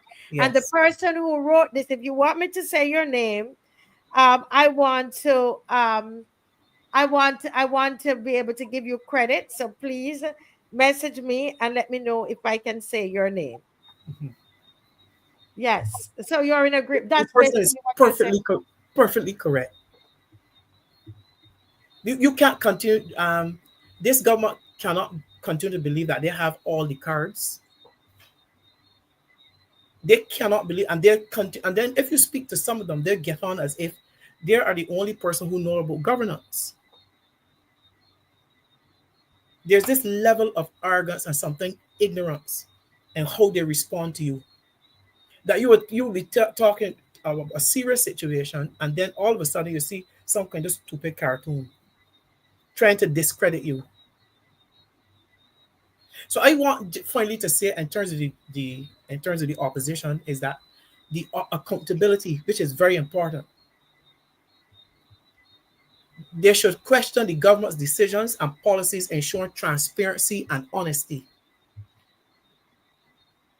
They should also recognize that the opposition should all recognize that they are an alternative government. And if the ruling party fails to govern effectively, then they should be replaced. And this government is has a failing grade in education, healthcare, housing, crime, and the list goes on. So you're calling me to table to rubber stamp your feeling, or to make the public believe that yes, we're not doing too well, but we have your support. No. If you are failing, the public should know it is time to replace you. So that is what it's about. And the opposition and those persons who are on the outside looking in, who don't support either B or D, but they will have a decision to make in the governance of this country. And we will always have to make that decision. We cannot throw up our hands and say all of them are the same. We have to let them know, as they did in 2018, that we are not pleased and we are going to replace you. And Very that should well not said. change. Yes, very well said. Very well said. We must undo what was done in 2018 and 2022. Well, thank you so much. Somebody said very educational. Thank you, Mr. BABB. It's always a pleasure to have you. And I'm going to put you in the green room and be ready to come back on, for the discussion and the call in. Okay. Okay. So don't go to sleep now. I won't. I don't think with this guess you're going to fall asleep at No, I all. won't. Well, tonight we just again want to thank Mr. BABB for that very, very um, educational segment, and lots of food for thought there. Lots of analysis went into that segment, and that's what we do here on the Marcia Week Show. Remember, you coined the abbreviation, Emma. We educate, we motivate, we mobilize, and we agitate. All right. Well, we have coming to us right now is Apostle Linroy Scanterbury.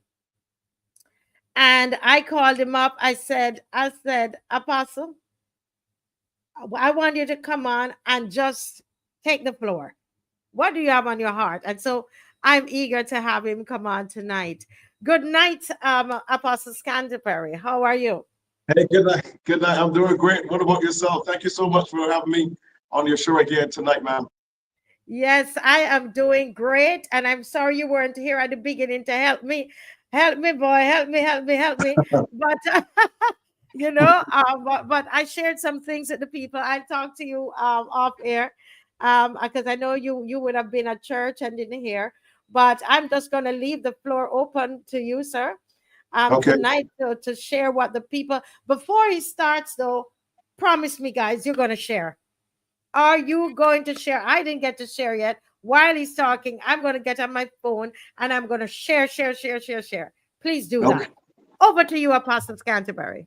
Well, listen, again, thank you so much for, inviting me to be with you. I always consider this a pleasure.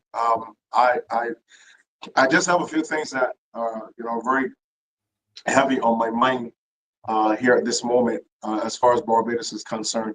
But I want to just jump right into what I want to say, and I want to use this platform here tonight to say this.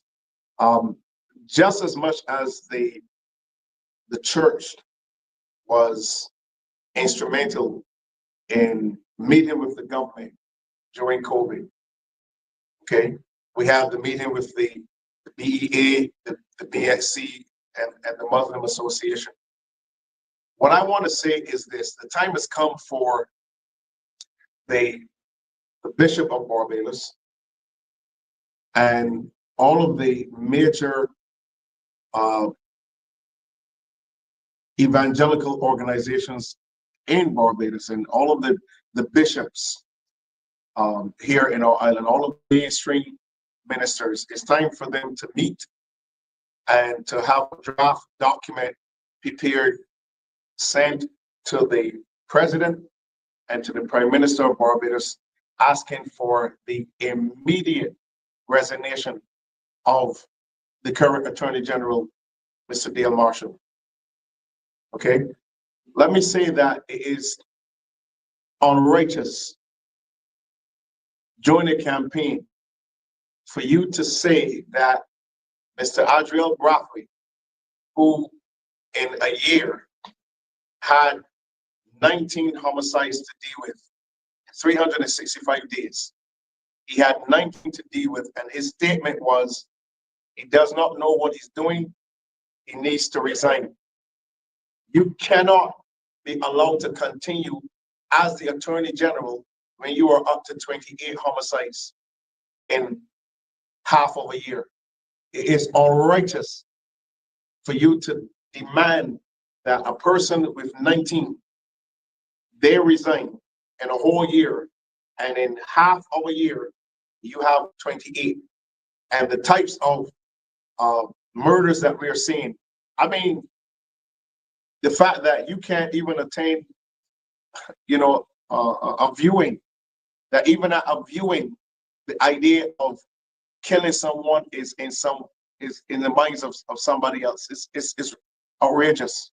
So I am calling, okay, we make it abundantly clear, I am calling for the Bishop of Barbados and the bishops of the leading organizations, Christian organizations, as well as the Barbados Evangelical Association, the Barbados Christian Council, and the Muslim Association of Barbados, for there to be a meeting and a document drafted to the President and the Prime Minister of Barbados, asking for the immediate resignation of the current Attorney General, and for someone who is capable and competent enough to help deal with this situation to be appointed to that position, because it is obvious that he does not have the answers, does not have the solutions. And ladies and gentlemen, we must start at some place that's going to help to stem the flow of what is going on in Barbados. The other element that I want to look into is for us to understand that our nation since 2018 has literally gone down the drain.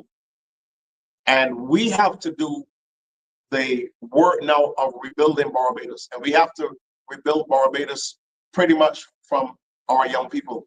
And I want to say this on the flip to what happened recently. Do you know that my godson was a part of an event for primary schools at the UE recently, and he came home. His mom contacted me. He came home with a book from that event they had at UE, and that book was actually in what they did there. They were teaching him about sex. Okay, now, and they had in this book, Mrs. Weeks, they have in this book diagrams of puberty. They have diagrams telling the child what should happen. I mean, even young girls were there, and they're explicit about, Well, how old know, is it? How erection. old is this child? How old is this child? 11. Wow. Okay, they're explaining what happens, at stages with young ladies about erections and ejaculations, and you may wake up in this. Listen, I was so angry that our children are being exposed to all types of stuff in this nation under the scheme of education. And what you're seeing, I mean, we're talking about kids that should know they're 12 times stable, that don't even know, kids that are now developing. You want to have them, you want to bring them away from home. You're not telling the parents what they're going to be exposed to, and by the time the child comes home, they're telling you what they were told at these sessions. Something has to be done with our educational system in Barbados. It has gone too doggone demonic. Okay, and I think a lot of our educational system has overstepped its boundaries as far as what they think they have the right to teach our children. And they're not teaching our children about the Bible. They're not teaching our children about God. They're not teaching our children about Jesus. They're not teaching our kids about the Holy Spirit. They're not teaching our children anything beneficial spiritually, because they've blocked that out of the schools. They've blocked that out of their educational system.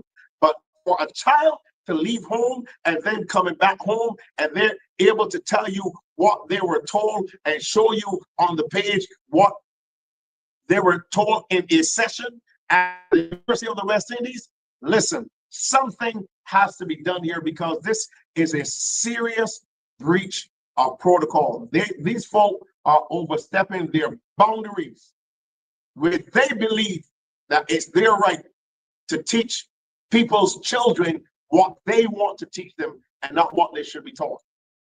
I think that there are certain things that should be left up to the parents when the time is right for a child to be told or to know what is going on. I know there's great changes in society right now, but I do not believe that children should be suckered into an event and held at ransom by teachers and individuals who know what they're planning to say to these children while they're away from their parents or at these events or at these camps. I think something must be done right now to protect our children. We've already lost between 3 to 4 generations, and I'll tell you, there's a lot of work that has to be done to regain the minds of our children to some level of stable mentality right now. Now, I just shared this with another minister, and I was talking about the reality of what is going on in the community, as well as what's going on in the schools. Now, I see a lot of the kids on a daily basis, in the Spikestown area, and I'm telling you, a lot of the children right now are not about school. Okay, because a lot of the community level, and I know this for a fact, and interacting with many of them, and they will tell you going to school isn't life. At least that's one of the statements that was made to me. Going to school isn't life. And when you have a child who is of that kind of consciousness, that going to school isn't life, that mindset says going here on a daily basis is going to keep me back. And it's a reality that a lot of what you end up getting from school on many levels does not equate into actually living a good life. And if you have a community that is fueling that, you have a community where the child is, already involved in gambling, already involved in, drugs, already involved in gangs, already involved in, different areas of life, they're not going to the school with the idea that I'm going to learn. School has just become a hideout spot because my friends are there. But what is critical right now, Mrs. Week, for the nation to do, we have to start this at our educational level. And I think it is also important for church leaders in Barbados to restructure this and have some level of dialogue with the Minister of Education about what is being taught in our schools, what is being given to our primary school children. And listen, this was an event at the UE with primary school children. And this is serious and it is deadly for them. So what did they invite them to do at UE? What was it? What was the invitation given? From what my understanding is that there was, this event, this educational event that was, put on by some aspect of the University of the West Indies for, primary school children. Okay. And so a few weeks ago, and I tell you, when you hear a child come home and tell you, we learn, you thinking as a parent that they've gone to be, really you're going to the University of the West Indies, they're going to have, a child is going to come home and tell you, guess what we learned about today? I learned about sex today. At 11? No, that was a lie. Yeah, This is the kind of stuff that we have to stop, because somebody needs to be held accountable for this level of activity. You cannot do that to parents. You cannot take children away from their homes, bring them into an environment, and then you bring this level of education to them without the consent of the parent. Parents, This is wrong, and it's happening in Barbados. And this is why it has become so difficult for us to get control of our kids, because somebody out there in the educational system, they have an agenda that is not healthy. It is not wholesome for our young people, and it's damaging and destroying our young people. Yeah. I think sometimes and a lot we of have it to is do something. No, go ahead, Apostle. Go ahead, Apostle.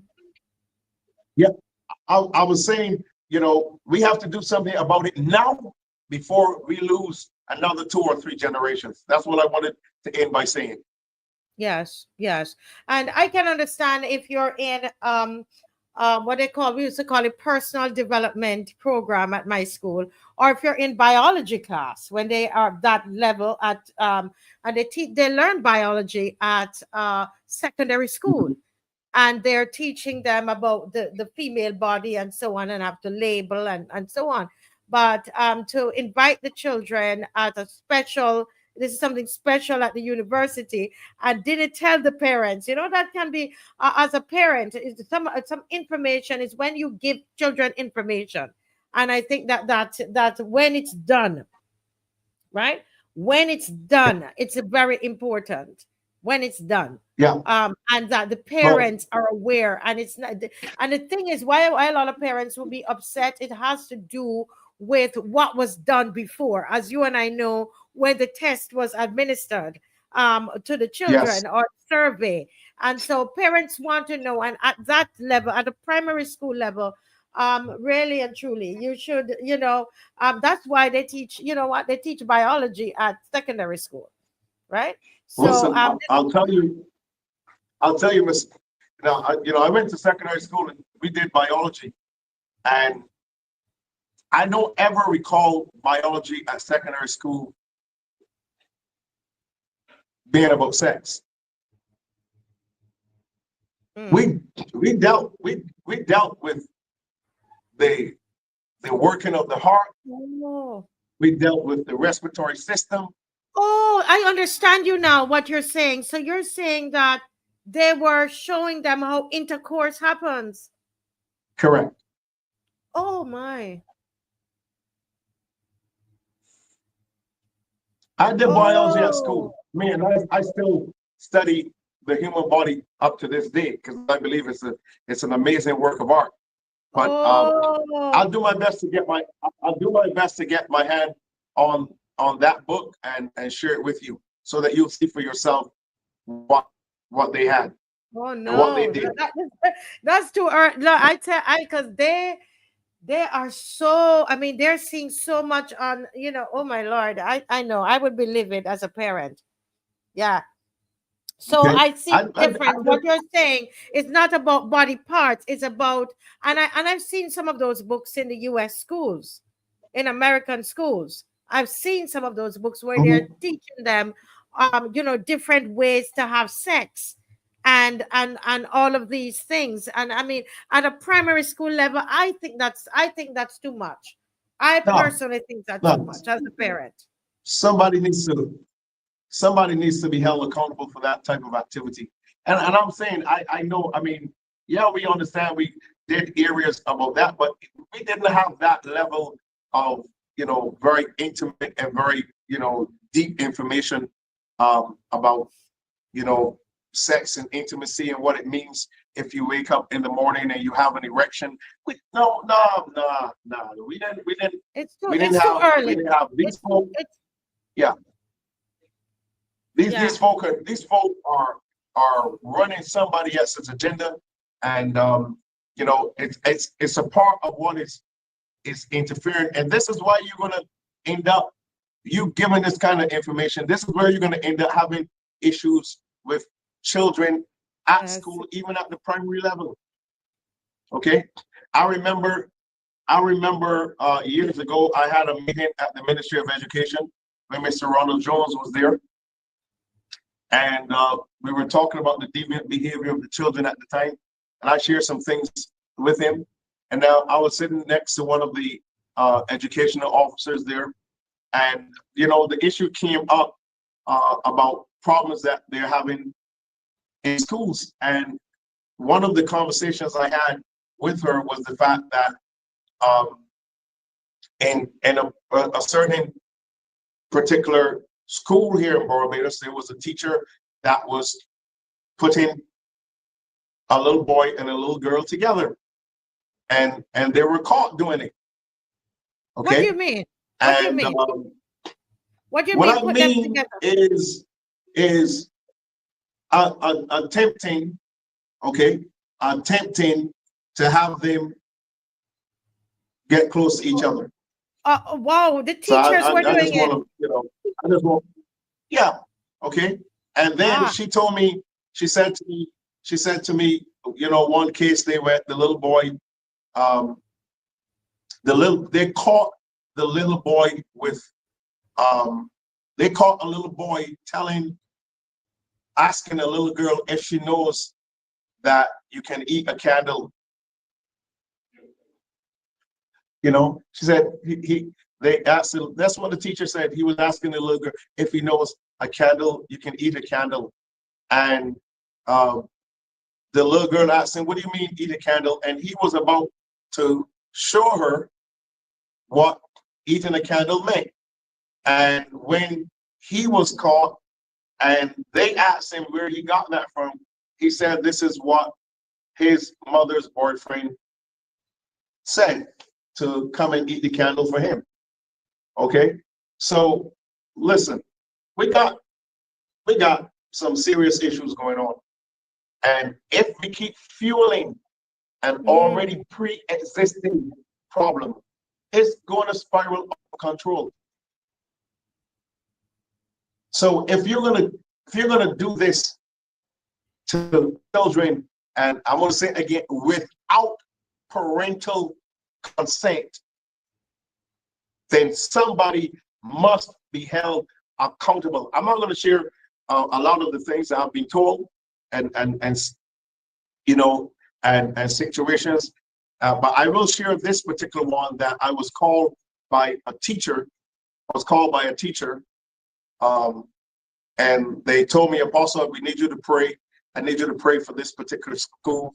And I asked him what's going on.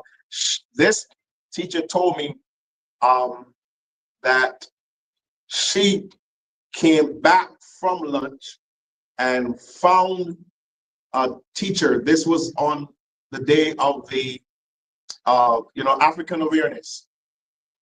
Okay. Mhm. And she came back and she came into the room from the opposite side, not the normal entrance. She came back from lunch, she came into the opposite side.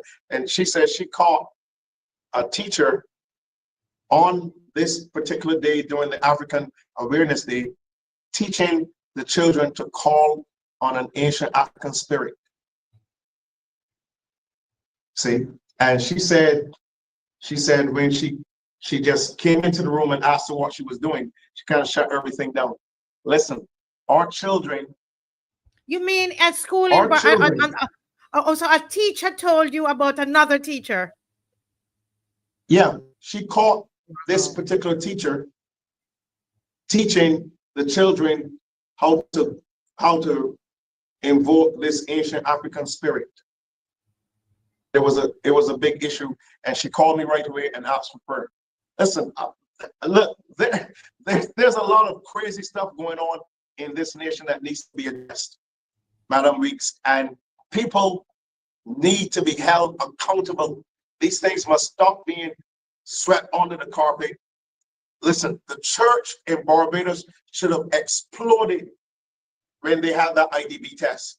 But there's so many things that are happening in this country, and then 1 or 2 weeks is this big, huge media cry, and then after 2 weeks it dissipates. No, there are things that people need to be held accountable for when we find out that they're going on in Barbados. And this is very, very serious, madam. We very, very serious. And no, you're right. These you're things. Right. I have a lot of people wondering, why Apostle Scantlebury is like this. I have people that they confide in me. They tell me things that are going on, and I said, "Are you serious? Are you serious?" And yeah, this is stuff that's going on. There's big issues between what's going on in terms of Christianity in schools versus what is now being allowed into the schools as norm. And I think that the time for the church to really stand up and take her place and stop being partisan. The issue here is the salvation of our children. We've got to do what's necessary to make sure we can curb this attempt of the enemy to destabilize our children and to turn them away from strong, wholesome belief in God and faith in God, and helping them to understand that you're young. The Bible reminds that you're supposed to remember the Creator in the days of your youth and get our children back. This is what I told Minister Jones when I was in that meeting. I told him that this was one of my suggestions. I said, you can't just accept everyone as a teacher into a school. You have to also know what their religious persuasion is. Okay? And this is very critical as it regards who is going to be teaching or young your people. Wi-Fi is ticking. Your yeah. Am can I you back? hear me? Yes, ma'am. I can hear you. Yeah, you're back. We're hearing you, but we're not. Your picture isn't moving. Yeah, your picture is moving now. Go ahead. Okay, we're moving. Okay. Well, yeah. I'll expect stuff like this to happen when we're dealing with very serious We're having issues. it again. But what I'm going to suggest is if you probably go out and come back in. Yeah. Why don't you leave? Yeah. Oh well, it's getting exit. We're going to let you exit the call and come back in, and let's see if that helps. Totally leave, Dr. Apostle. Leave and come back. Let's reset the Wi-Fi. Okay, so leave. Yeah, so he's gonna come back in. If Mr. BABB, oh no, you guys weren't having any problems on your end? Oh, it's on my end. Ah. Oh. Okay, really sorry about that. Well, he's going to come back in anytime now. Okay, so it was my issue. Wow, I wonder what's going on. Yeah. Okay. Hmm. Now, Mr. Bob, I don't know if you were hearing some of Yeah, these I things. was listening. I was listening. I was Yes, listening.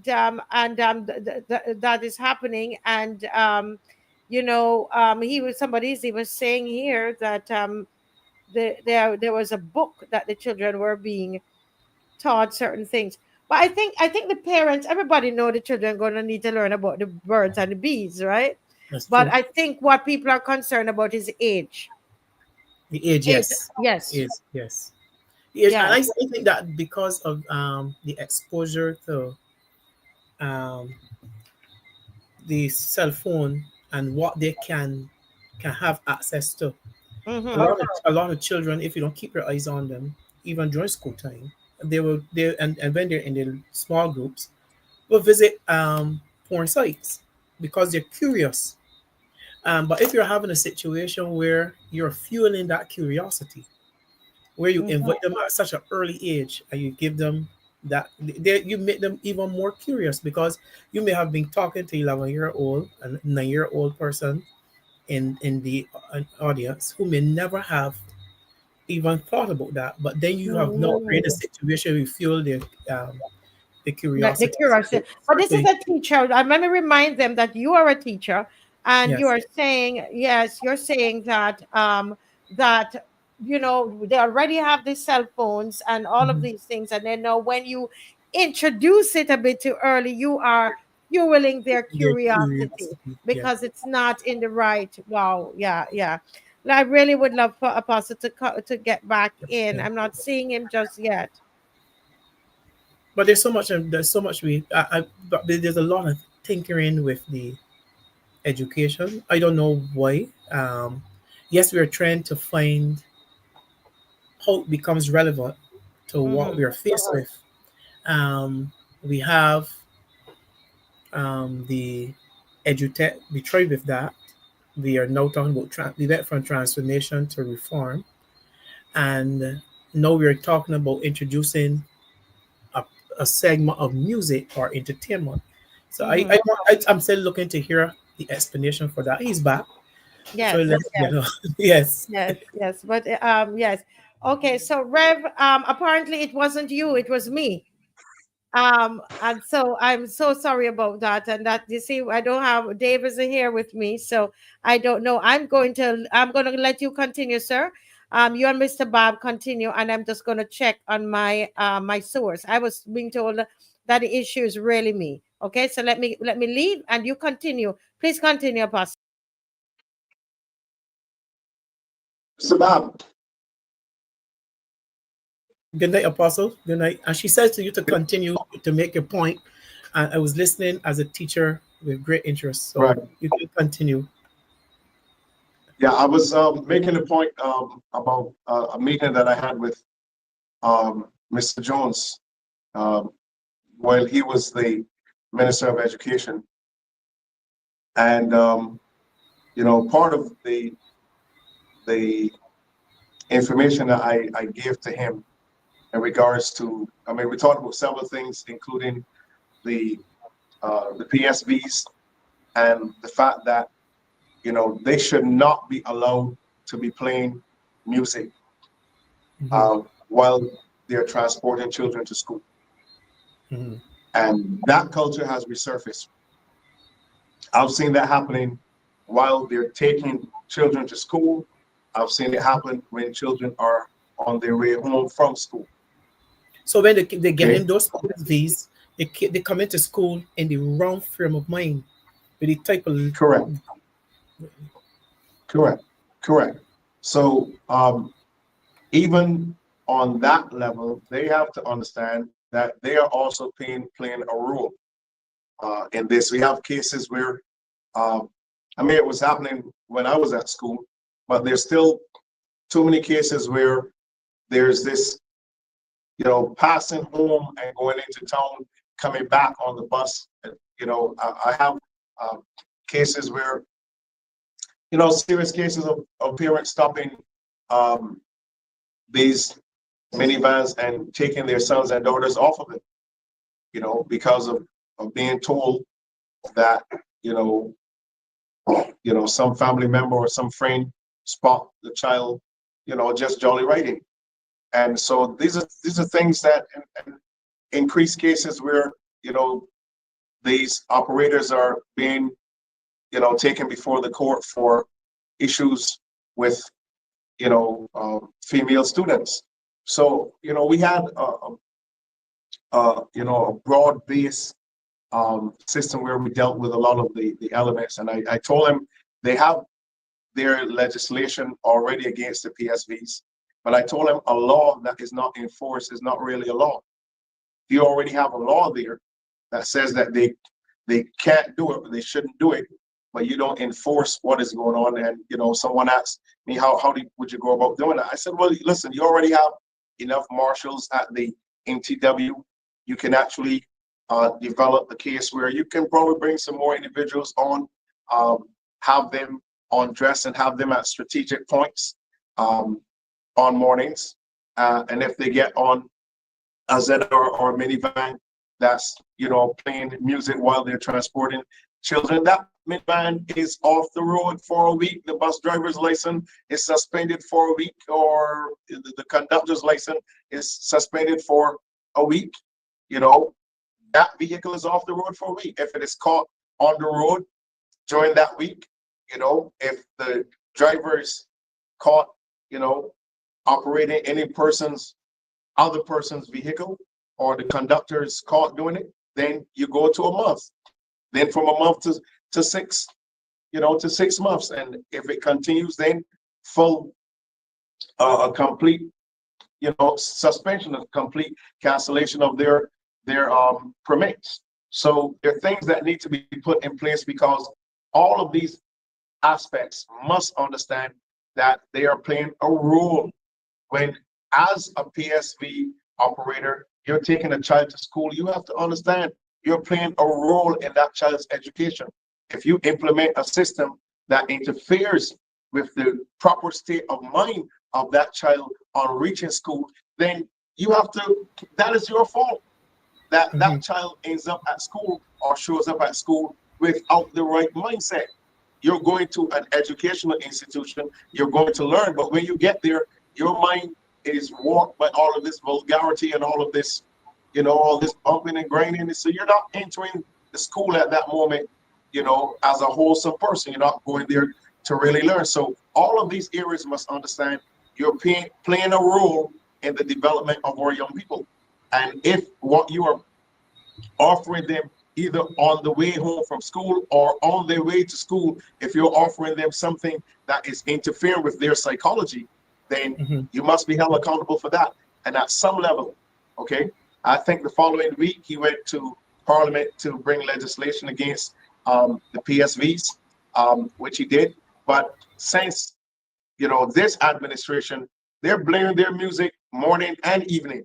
Yeah, no rule of law. Everybody doing what they want to do. And you can identify the vehicles and that they run to, because I'm on a route to Lestevan School, and you know exactly these vehicles that are the perpetrators, because some will pass, and then you will see a whole. And you know what is dangerous, and parents need to speak to their children, that those vans are overloaded. We have a seat made for 2 persons that are holding 6 people up on top of each other. So it's not only the music, but they're putting their lives in danger. I got home to a minibus an evening, and I was sitting in the back. And when the number of persons came into that van, I stopped and I said, if you want all of those in here, let me get out. You could not, if something happened in that van, you could not, the only way out the van is through the window, and then you have a bar across the window. So they have to look at that they're not only interfering with their minds, but they're putting their lives in danger by this excessive overload as well. Yeah.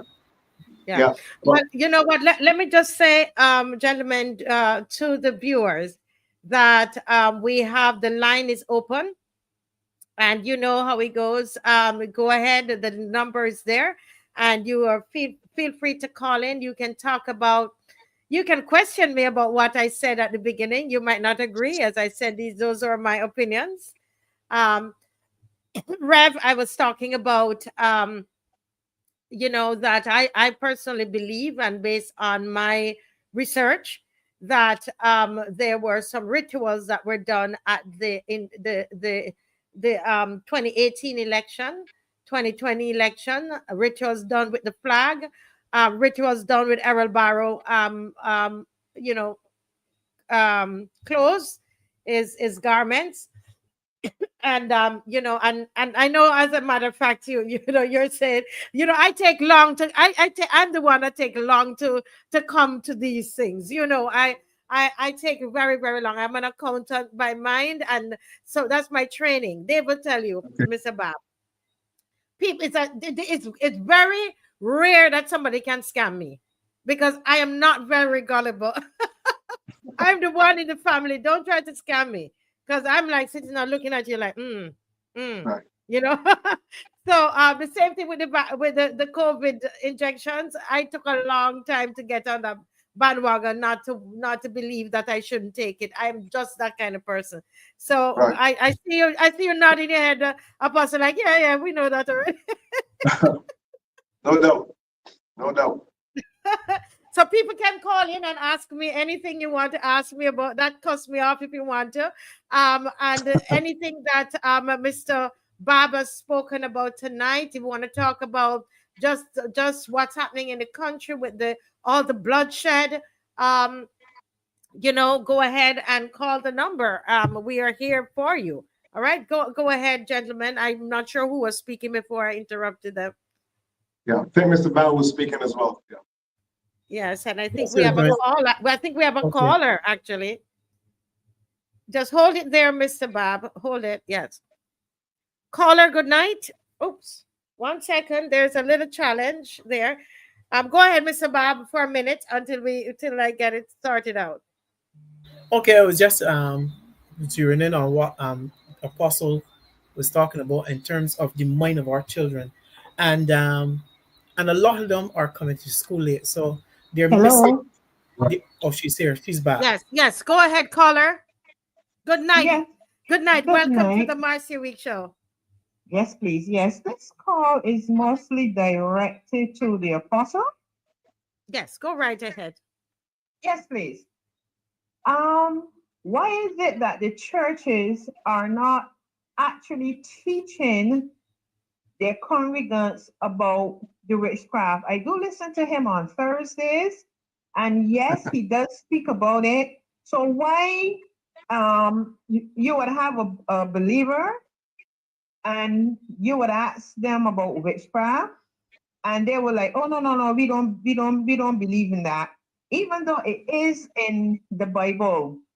Why is it that they're not believing it, and why are they not believing that the things that are going on right now is actually witchcraft? All the killings and the sacrifice and the blood. When are they going to wake up and understand that this thing is real? Yes, ma'am. Thank you. You could, I'm sure he's going to answer, but we want to keep the line open for someone else. Thank you for calling, ma'am. Appreciate it. Thank you. Yes. Well, over to you, not me. Over to you. Well, this is a reality that is very prevalent in Barbados right now, and it's all a part of the very same witchcraft agenda.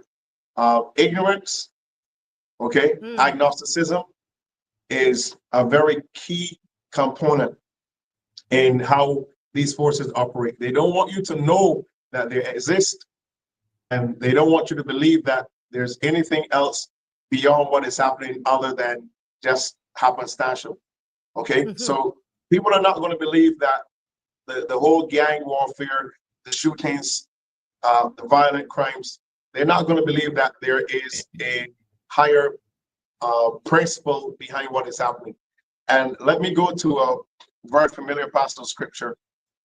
And there was in the book of Daniel, chapter 10, the Bible speaks about how an angel was coming to bring information to Daniel and that angel was brought over the prince of Persia, by the prince of Persia, over the atmosphere, over that kingdom.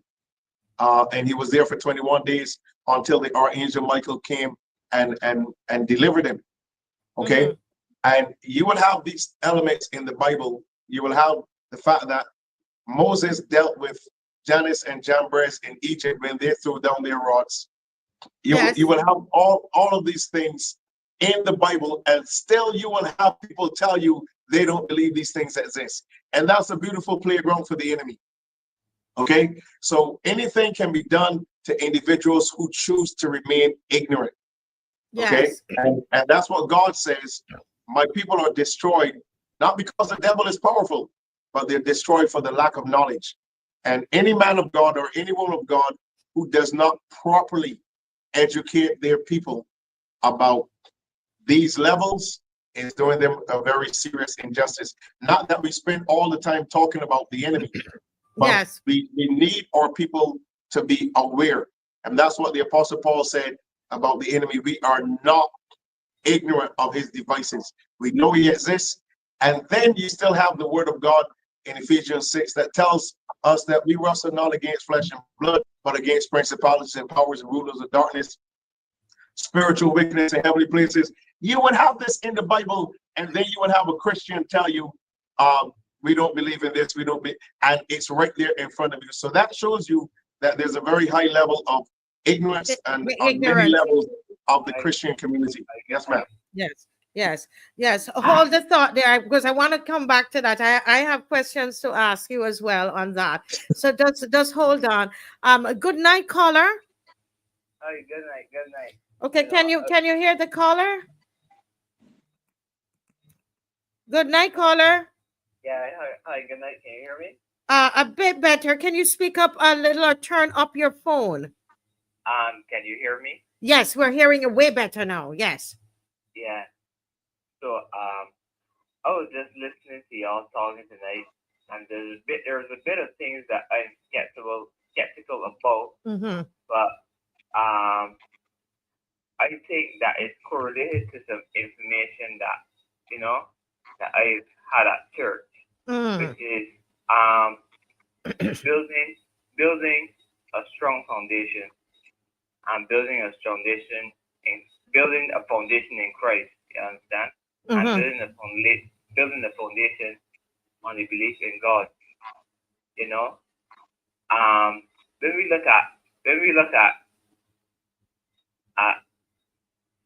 successful countries, like Europe, and successful countries like Spain and Italy and all these other countries, all these other countries have a strong foundation in Christianity, and as we as Christians to go back to that foundation in Christianity, it will be a big help to the country and the people of the country.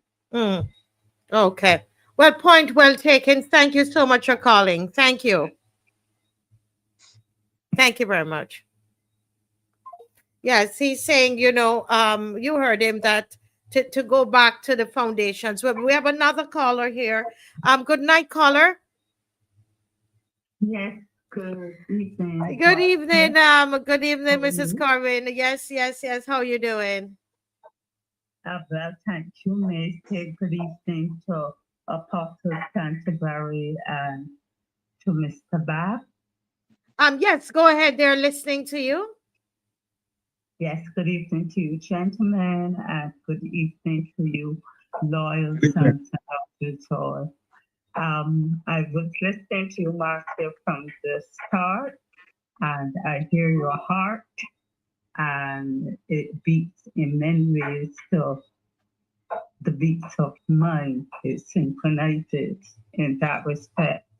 And I want to share briefly, if you permit me, on last night, which was the town hall meeting on symbols, emblems, and celebrations, national emblems, symbols, and celebrations, and hosted by the advisory committee set up by the Prime Minister's office to look at those areas concerning us as Barbados and the Barbadian public. It was chaired ably by Dr. Charlton Brathwaite, the former independent senator, and a team, I must say. It was well coordinated and presented and chaired ably, unlike the other town hall meetings that we would have seen on television. Yes. Okay. All right, Miss Corbin, hurry along, because we have Mrs. Corbin, and then she's hearing. There's the chairpersons and those persons on the committee, and other persons were intrusive, instructive, didn't give his space or time, although we were invited to participate and contribute. This was, must say, laudable. Although poorly attended, that concerns me, not well attended at all. There were probably under 100 of us, including the staff, the committee, and the technical persons. Right. Mrs. Corbin, can you hear me? Can you hear me? Yes. Right. Because I know there are others waiting. So we're just going to ask you to make the point as quick as possible. Because, yes. This, I think, is a little bit more longer than yes. I realize that. So we might have to have you into the studio when you come into the studio. Should be public information concerning the emblems, and I spoke specifically to the flag. So if we don't have time for me to share, which would be to read that extract, which is about 2 minutes, but I gave the background. So I wanted us to know, Marcy, and the public. Yeah, let's read the extract because of time. You said it's 2 minutes. The whole extract is 2 minutes long. Okay, read the extract, and then we can always follow it up on another night. Okay, so go ahead, Mrs. Corbin, because it's Wow, this is what I presented.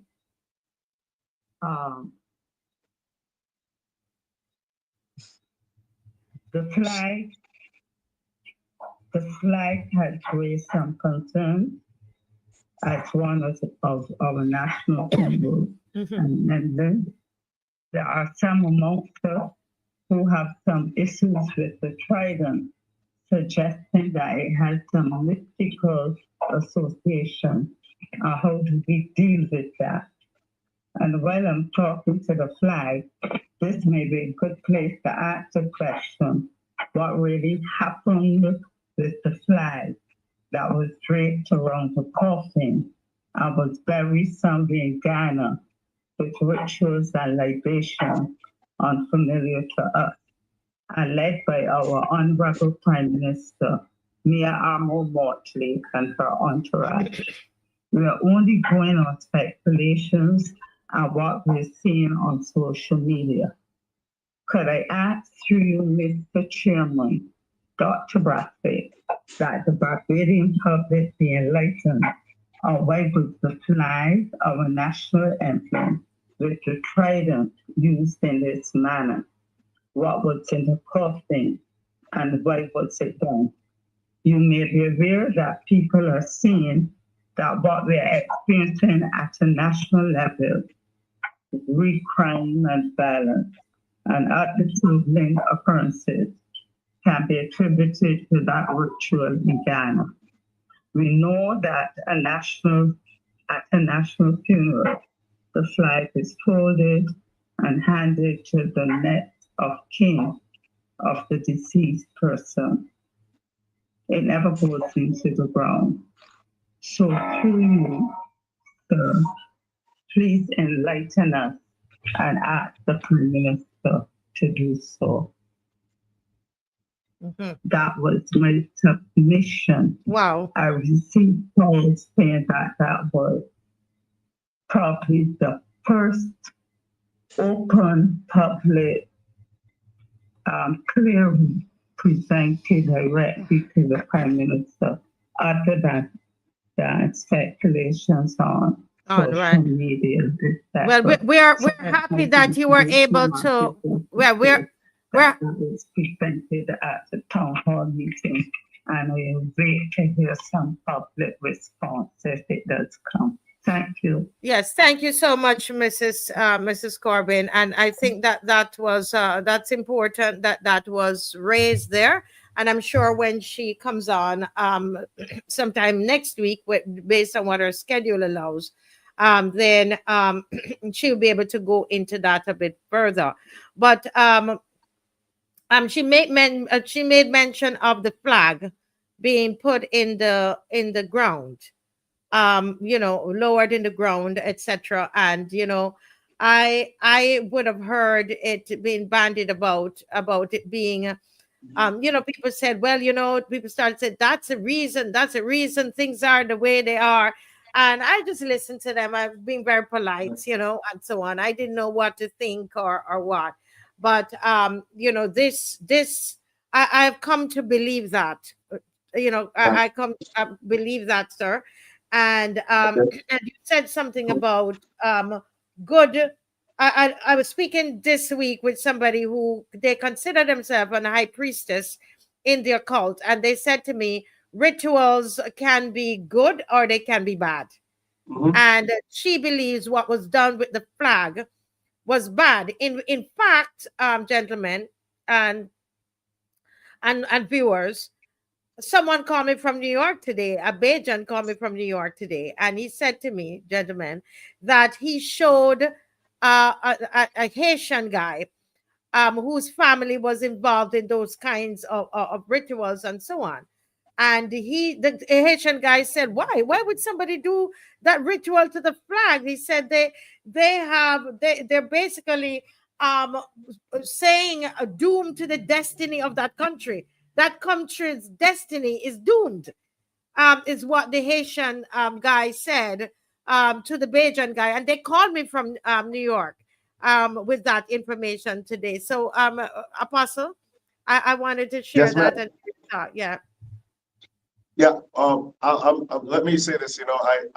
I studied the Bible. I continue to restudy it over and over because I want to make sure I tell my parents the truth. We have a case in the Bible. If Barbadians don't think that an act like what was done in 2018, if they don't think that can affect a nation, they need to read what happened in Joshua chapter 7 when Achan was caught hiding in his tent the Babylonian garment and some other emblems that were stolen out of Jericho when they called it Jericho.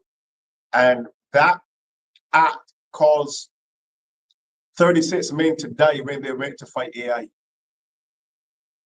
Okay? And the Bible tells us that Joshua went praying to the Lord, and the Lord told him, no, you don't pray. You go search the camp, find out what's going on. And Achan was found. And it was because of what he had in his tent that they lost that battle. He said the Lord was not with us. So when you have individuals who seem to think that when a person makes an act like that, it can't affect the whole nation, that is a joke. Something as dangerous as what was done, you're going to tell me not even just one sheet of plywood, but 12 pieces of wood indigenous to Barbados to make that little casket? Whoever, that group that was behind that, they planned that thing down to the last detail. I want to ask a question. Yeah. Could you hold the question and let me get the caller in? Don't forget the question, Mr. Please write it down, okay? But the callers have priority right now. Good night, caller. Welcome to the Marcy Week Show. Good evening, Marcy. Good evening. Apostle, how are you doing, Brother Scantlebury? Yes, sir. I'm doing great. The other gentleman. Now, Marcia, earlier on, well, actually, it is at the fundus of the behavior which we are seeing right now in society. And I'm going to say to you, the moment that Minister Miller, 40-something years ago, I said 40 and plus years, did she err in her heart when she abandoned single-sex school and all males, and I'm not asking anybody to support me, I'm speaking it from the rooftop, and all males were done irreparable damage when she brought boys and girls into the same center. If you did not go to a single-sex school, you cannot speak about it. And we are wondering, why is it that the boys are not performing? Why is it that we are getting poor cricketers? Why is it that we are getting poor footballers? Why is it that the behavior? And I'm going to tell you this. I'm going to be brief. I know you're on a very good role there. But I'm going to let you know that when about that time, I think it was about into 2 to 3 years, I went to visit a very well-off Bajan. Okay, they're not hand to mouth. They were well off, landed. And I asked her, I said, I was doing business with the family. I said, which school did your daughter do the exam? She said, yes, Mr. Gill, my daughter did the exam. And she's going to Queens. I said, oh, she's going to join her other sister. She says, oh no.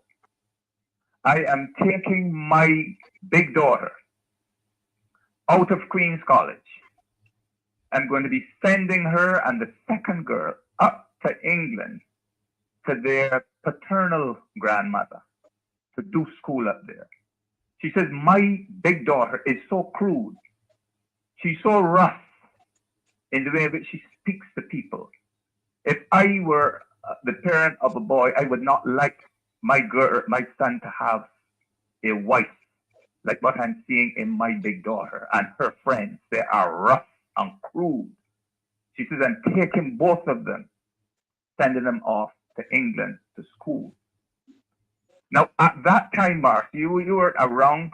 Apostle probably wouldn't have taken interest in it at that time. The principals of the schools rejected Minister Miller's move. She almost did it single-handedly. Some principals retired early. Okay, I know about what I speak. The schools were not even equipped for that, for the merger.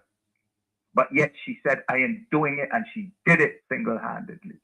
And ever since then, the behavior has been dropping and dropping, and it is now at an all-time low.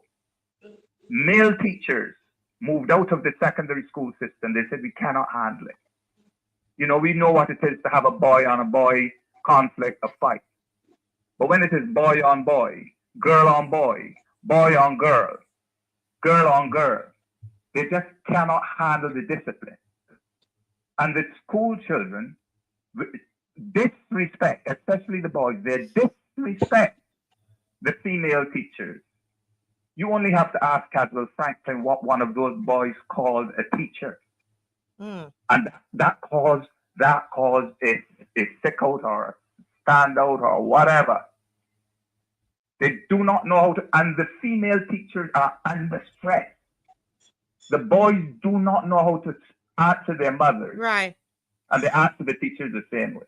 So I'm saying to you, I'm not saying what Mr. Thorne should have in his manifesto, but do not be afraid to say if the Democratic Labour Party comes back to office, I personally would shut my eyes and vote for them. A few months ago, and I'm going to wind up on this. 30 seconds, because we have more people who probably only have one line. Yes. I'm going to tell you, I'm going to wind up on this one. I saw some girls. As soon as they heard the bus coming, I was in Black Rock. About 3 girls rushed across. They rushed to the bus. They kept their feet in the air. They went through the shock of motion. They were ecstatic about it. The boys didn't even move. So that is the problem. So the boys have female teachers in primary school, mostly female teachers in secondary school. When they have differences with their girlfriends over who should have charge of the children, they tell you that the female they do not like to go before a female magistrate. So there's this female dominance.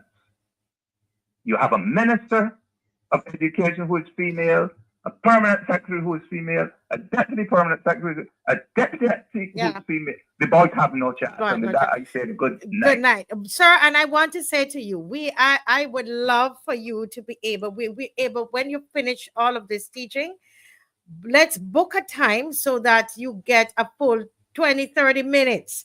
So you can, something like this, you can I will book a time with you. My time is usually we'll do it off. Just We'll do after it off. 9 o'clock. We'll do it off the air, okay? I feel very strongly about that. Not until we get single sex back. And look at Springer Memorial. Look at St. Leonard.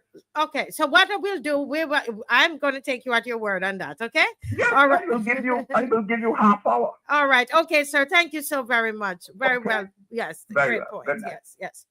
I want to ask Mr. BABB. I know Mr. BABB, you had a question for Apostle Scantlebury, and there's also a question there, Apostle, on the screen for you, not me. But let's hear from Mr. BABB. Mr. BABB, what are your quick comments on the caller? He has some solid points about how boys are faring in schools as it relates to the co-education, and we have to address them as a matter of urgency. Because I teach and I know that even in returning fifths, the numbers far outstrip the boys who are given that second chance in fifth form. Mm-hmm. And those go home are encouraged to go elsewhere. So we have to address that situation as quickly as possible so that our boys can feel that they're part of the educational system and it's working for them. Very good. Yes, yes. Thank you. And the question I have to ask, we talk about the fly going into the ground, but who was the person that was removed? Which priest saw? Because when you're moving, exhuming a body, it is very religious. Mm-hmm. Who decided that this was the person that lived in Ghana? What proof? Why was it hidden from Barbadians? Right. There you go. So we see the flag, but nobody knows who was the slave or the person who came from Ghana. Yeah. And those are the questions that nobody has answered. Yeah. And when was it done? Exactly. And where to remove the body from? Good point. Good point. You're talking about 3,000-year-old remains. 3,000 years old? Kidding me. No, some is deadly wrong with that. Somebody saying that their neighbor is an African history lecturer, and she told her the same. Judith, can you clarify what you mean by the same? Can you call us, please? Because I think while we're on this, I would like to hear as well. Judith, if you can call and explain what you mean. Because we need to get into this. Well, I guess, I am all into this right now. Apostle, don't laugh at me. But anyway, there was a question on the screen. And where was it? You saw it? Did you see it? Okay. The person is asking. Okay, Judith Ann is calling. Let's hear Judith Ann, what she's saying. Good night, Judith Ann. Hi, good night, Marcel. Forgive me, I'm just finished eating. Yeah. But yes, I was glad that Mr. BABB touched on that, because from the time it happened, this is my neighbor, and she was my first form prefect at secondary school, so I've known her over 50 years. She's an African history lecturer at UAM, so on and so forth. Retired now, but still does some classes. But she was telling me from the beginning what Mr. BABB said: when you are removing taking, remains and so on out of the earth, there has to be it has to be done a certain way. I'm trying to explain it the best way I can. Obviously, the professional will be able to do it better. But just as what he said just now, I was glad he touched on that. The libation, if I may say, that should be done. She told me was not done. She was very, very, very upset about what was done. And for a long time, just as was mentioned just now as well, I had been asking, where did these remains come from? I mean, I was serious about that because the Barbadians did not know. Did they come from St. Peter's Cemetery? Where did they come from? And it's a long, long, long time after we heard that they supposedly came from Newton burial ground. But that is what I meant. Does that explain to you? Because you asked me to explain what I meant when I said I agreed with Mr. BABB. Does that make it any clearer? Yes, very, very much. Very much. I'm in agreement with all that he said because it was told to me by my neighbor long, when this whole thing happened. Yes. I myself, and I'm not an African history teacher, but I was totally, I had a lot of questions. But anyhow, I won't keep because they have more callers. Yes. I hope that I've clarified. Yes, yes, you have clarified. Thank you, ma'am. Thank you for calling. Go back to your dinner. Okay. Okay. Okay. Bye-bye. Yes. Yes. Bye-bye. Yes. Yes. Yes. Apostle. Yes, ma'am. Yeah. Any thoughts on that? Yeah, I mean, from the time that I first saw the video, I had all of those questions. I mean, who knew that we had remains of a Ghanaian, specifically a Ghanaian slave, specifically. All right. When we were taught in history about slaves from Barbados, from the West Coast, from, certain Western African nations, how do we have 3,000-year-old remains of a Ghanaian slave in Barbados? And then you have all of this networking going on with Ghana. You got nurses from Ghana, this coming from Ghana, this bank in Ghana. We got land for Barbadians in Ghana. You got this whole situation going on, and Barbadians are unaware of this. Can you hear? Can you hear? Are you hearing, or it's me? Yeah. Can you hear me? Yes, we're hearing now. Yes. So, I mean, how do you know that this is a Ghanaian slave? Who told you that? What's the mark that says this is where a Ghanaian slave? I mean, listen, in Barbados, you can reopen a grave after 7 years. Nothing is there. You're talking about one that was dead for 3,000, and you still have something left? Kidding me. Well, if you go to Ghana, or whenever you speak to the people in Ghana, and Dave and I, we do have quite a few friends in Ghana. As I said, I love Africa. So this conversation is not me cursing the things of Africa. They actually believe. They sold them the idea that the bones were in that. That were there. I spoke to people in tourism. Tourism, the Ghana, the DTA, the Ghana Tourism Association, would have been the people that they worked with, and so they believed. And I mean, they lift the prime minister up at such a level that he brought home. This African was brought home, and I was told by big and the same thing that you're asking there, Mr. BABB. Because of that, you had people like who spoke to me. The one of the persons who spoke to me about the whole thing. They were able to say that. That's why they're able to tell us it's a ritual. But there are parts of it, for example, that it was just I guess it's sediments or that they picked up from inside. I don't know what they did, but it wasn't the actual bones because it did not exist. After 3,000 years. I would like the name of the slave. Yeah. Like the name. Yeah, ask an undertaker about that possibility. Listen, listen, remember we started out by saying the head, the name of the show is The Country Ain't Well because the head's sick. Okay. The head is sick, and it's only sick people that could do something like this. And I tell you, I know for sure that the entire Pan-African community they were very mad about this. They were very, very upset. They said they were not consulted. Yeah.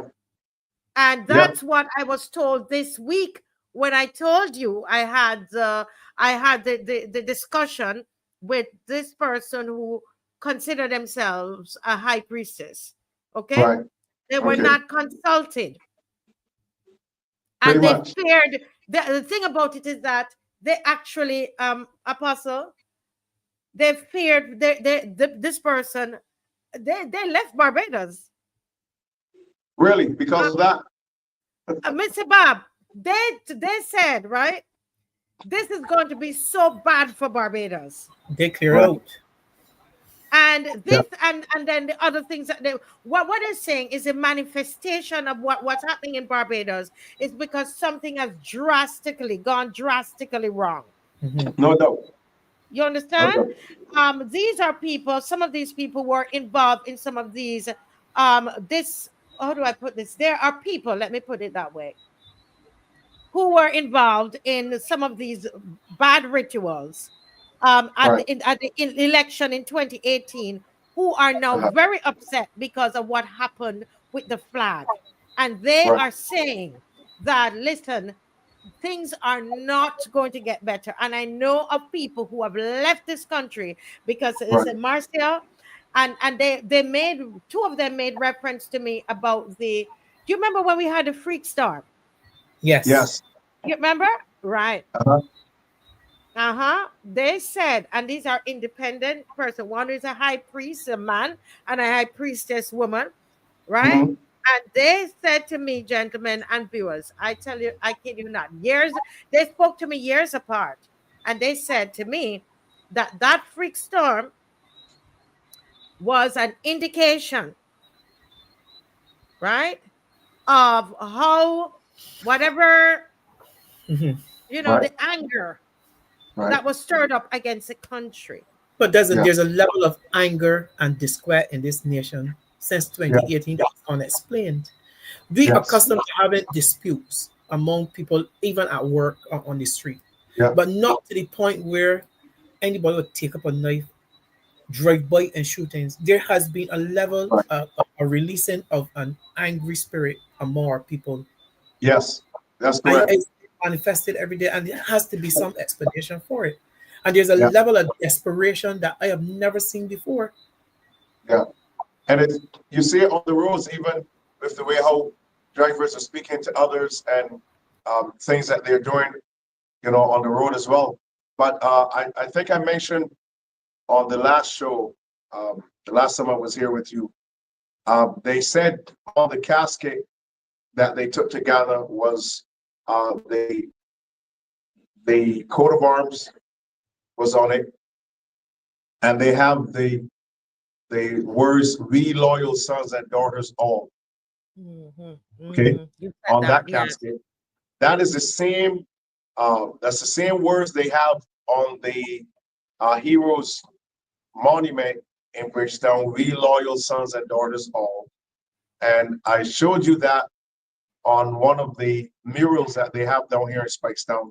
Those are the exact words. So it means all of the people who are working with this government, they know exactly what they're doing to also ring Barbados with all of these murals that they're putting up, which are very highly demonic.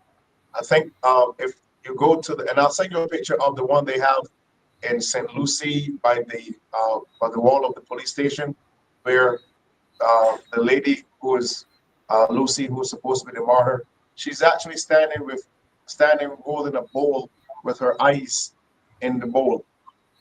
Okay, I mean, all around this nation, they're very serious demon, and I hope to do a presentation with you about the symbolism of a lot of these murals that they have across the island to tell you exactly what they're about. So this administration, along with the individuals that they're working with, they've done their absolute best to make sure that at every location across Barbados, there's a very dangerous one by Andrew's Factory, for those who live in the St. Joseph area. But in Spikestown, there are 4 in Spikestown, okay? Because Spikestown is a very strategic town. As I said, Spikestown was literally called Little Bristol, okay? Because of the trade between Bristol, England, and Spikestown. And that's where the trident came from. I think they showed the statue of Poseidon that's there in the town square in Bristol, England, when he sold in the full trident. So a lot of what is being done in Barbados, and I did a complete history on the naming of the parishes in Barbados as well too. That goes from the this is going from St. Lucy, which is the only female parish in Barbados. That's you know, at the top, and then we go from St. Lucy to Christchurch, and you got to ask yourself, you know, why is Christchurch at the bottom? You know, it's a lot of very dangerous and dark stuff that is going on in Barbados that is being hidden from very subtle, and it takes a very, you know, open mind to study these things out and to present to the people of Barbados. This is why we're having the problems that we're having. But for any person who believes that, oh, we just took the flying to Ghana, oh, we just took back sacred soil, no, you're going to make sure that the casket is 12 pieces of wood indigenous to Barbados, and you know what 12 represents. Okay? Yeah. So, we've got to look at your number, you fell out again, right? See. Yes, we're hearing it. We're hearing you now, right? Well, Yeah, so, someone wrote me and said that which I was aware of, that some articles say it was soil, but there are other articles, especially when it was first reported. It speaks of remains and body, and I know I have read bones, right? So that you've heard remains, you've heard body, and you heard bones, and someone later on it did say soil. But I tell you that the Ghana Tourism Authority, they think it's remains and it's body. Okay. And that's how they see it. All right. Well, that's yeah. You try that. You try if it's bones. This is 28. This is since 2018. It's now 2025. 7 years. You really can't have anything there. But somebody's saying that it's all of this coming. Why everybody's speaking about it now, because it's the 7 years. 7 years coming to the end of that. We probably should find out we probably passed the exact day of the 7 years. We probably should check that out, Mr. BABB, to find out what is the exact day of the 7 years. It's a very serious thing. My phone is going off with people who are in that kind of things, and they're confirming right now in my phone that, Marcia, it is a ritual. These are people who are in Orisha. Their belief is another system, and they are telling us that it's a ritual. Go ahead, Mr. BABB. So you'd see, now that you're speaking about it, it puts into context this discussion, or the return to the discussion, and the statement made. We are discussing whether our emblems or flag songs are relevant to what we are doing today. So it puts into context that, so people don't get into those type of discussion without some kind of motivation. Yes. So now we're speaking about that. It really puts into context what is really happening, because the emblems, the flag, the color, the songs are part of history. How then would you come to a people and say to them, we're discussing whether your history is still relevant to you? How do you change their history? Right. How do you have a discussion about that when those things were there?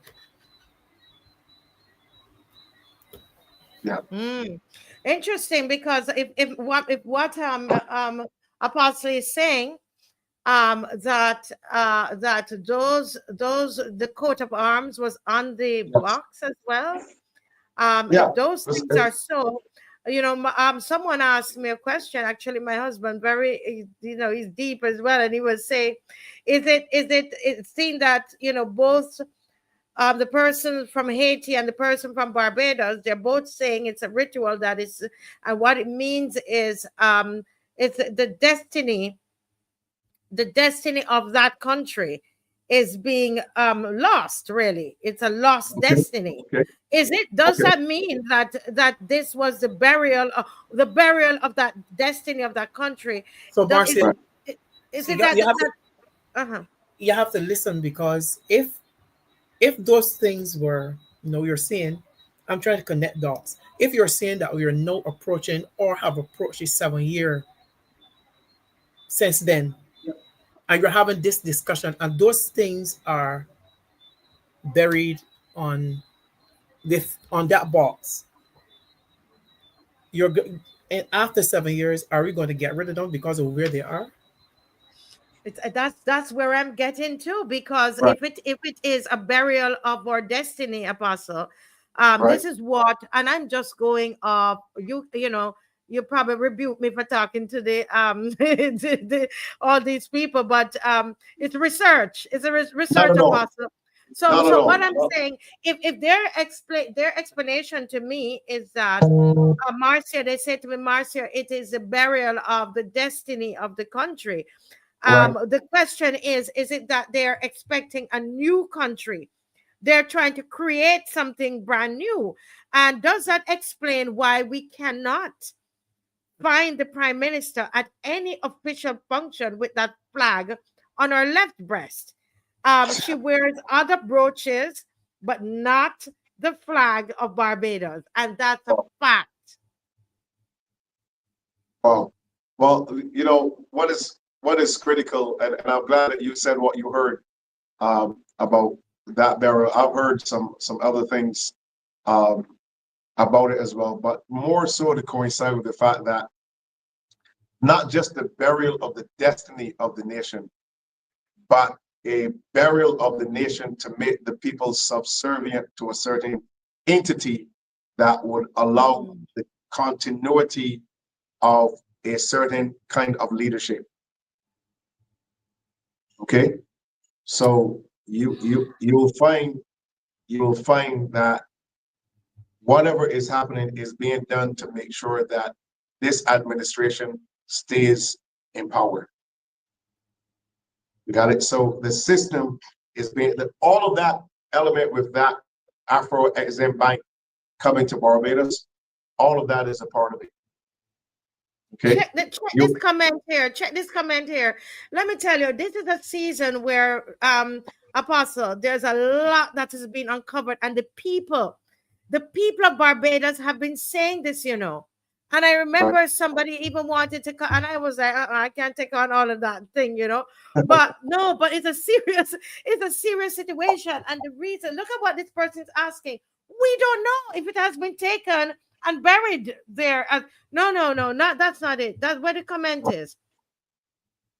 The comment is asking, where is Hurricane Writer? Right. Hurricane Writer said, can anyone say if the Barra artifacts were taken and buried in Ghana? And remember, this is not trying to say that Ghana is a bad place, okay? Because we can get that way. Everything African is bad. Please, that's not it, okay?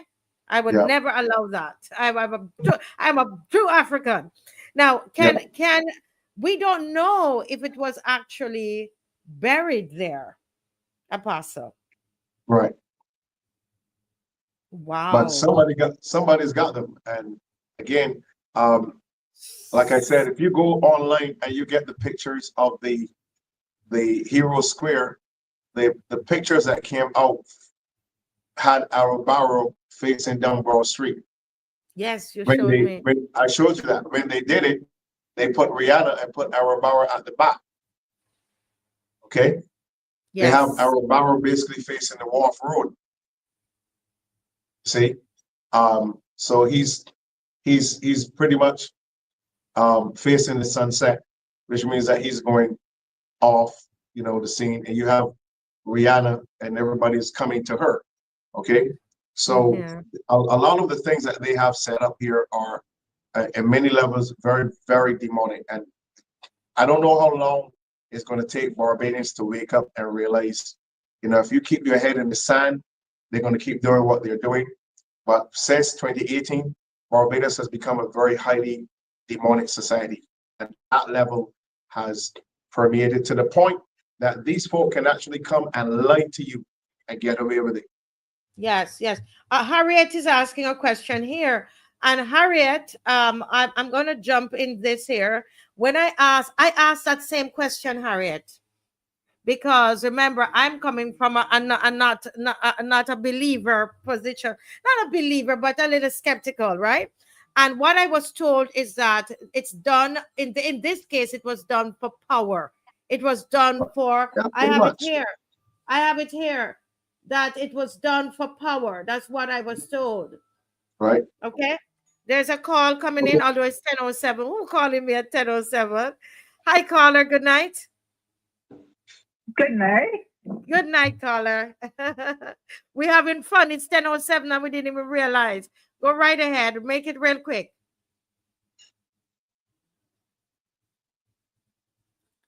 Hi, caller. Yes, good night. Good night. Good night. Go right ahead, caller. I could not remain silent.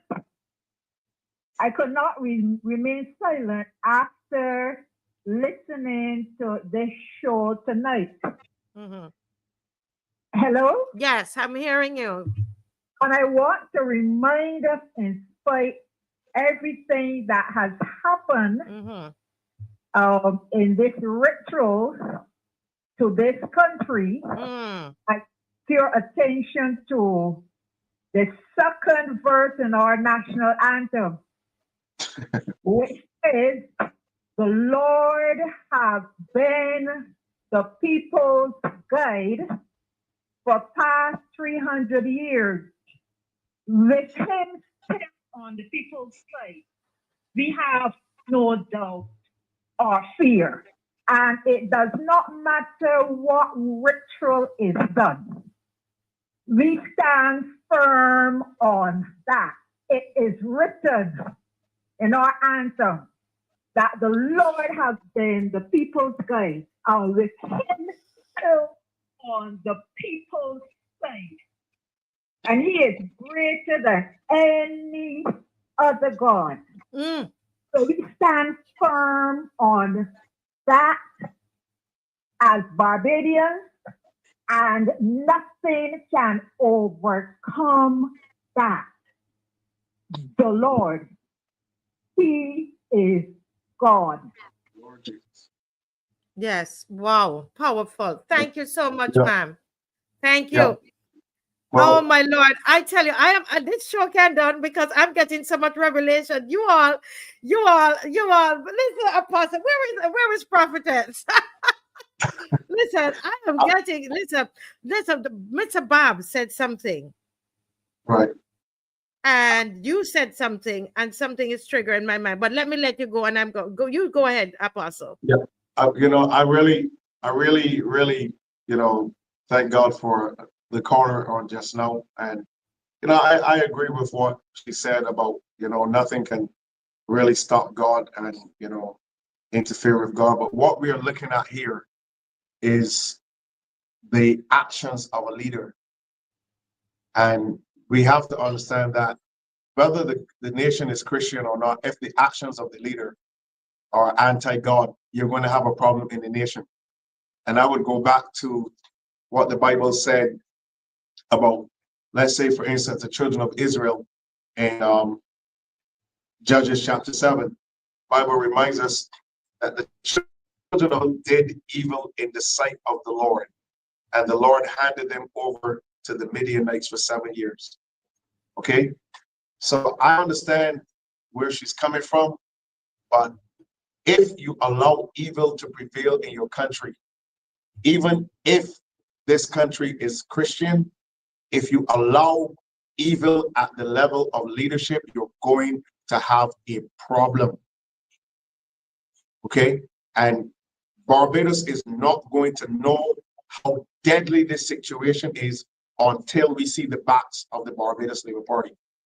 You know, I know that God has a plan for Barbados, but I can tell you right now, with what we are seeing, there's much in our nation and over our nation that's interfering with the destiny of Barbados. And until we fix the problem of evil, until we fix the problem of witchcraft, until we can put the enemy under our feet, we will continue to see what we are seeing. And I think it's time for the Christian community. I know our belief in God is strong. I know we know God is there, but there's too much going on. And the last thing I want to say is that even though these people are doing evil, there is too much love for this administration, not only among the people in Barbados, but a lot of love for this administration among the churches and Christians and church leaders who don't seem to understand. You got to recognize this is about the destiny of Barbados. You cannot sit there and keep loving those individuals who are walking in hand with the enemy and destroying the very plan of God for Barbados. Yeah, wow. Now, man, I tell you, but you guys, both of you, you started something in my mind. Apostle, tell me this here. And you started it, Mr. BABB. The 7 years are coming to an end. Right. And that is why this discussion about emblems that we never, because I keep saying nobody said anything about emblems. Nobody said that we had a problem with emblems. But now there is this discussion about emblems, right? So now it's okay. So they are ready to make a move on this. Interesting. Yeah. Interesting. Now, the other thing is this. I wonder, those of you who were with us when we started with Caswell and Miss McLean, over time, the people started to call us loyal sons and daughters. Apostle, who remember, if I'm not telling the truth, where are all the people who were here from in the beginning? The people start, that's how we got loyal opposition. Right. They started to say, and even when Mrs. Corbin came on, she always said, loyal sons and daughters all, because that's the name that was attached to us. And now I realize what was going on. It seems to me that God was raising up something that was different to counteract what they were doing. Yeah. Listen, it's important to understand how the, and I don't have a lot of time, but it's important to understand how the demonic world works, okay? And they have to use words. They have to use statements, things that are catchy, things that gets into the subconscious mind, because they can't do anything until it is in the subconscious mind, which is the 5th dimension, okay? So they're not worried if you're on a 3-dimensional or 4th-dimensional level, but once you're crossing over, it must be in your subconscious mind. Okay, so that's one of the things that the Apostle Paul talks about. He said, because they cannot retain God in their minds. So a person who is into witchcraft cannot think about God. They can't mention God. They can't even remotely have the consciousness of God. At that moment, everything breaks down. Okay, so what you want to gauge is, I'm listening to hear, are you going to mention the name of Jesus?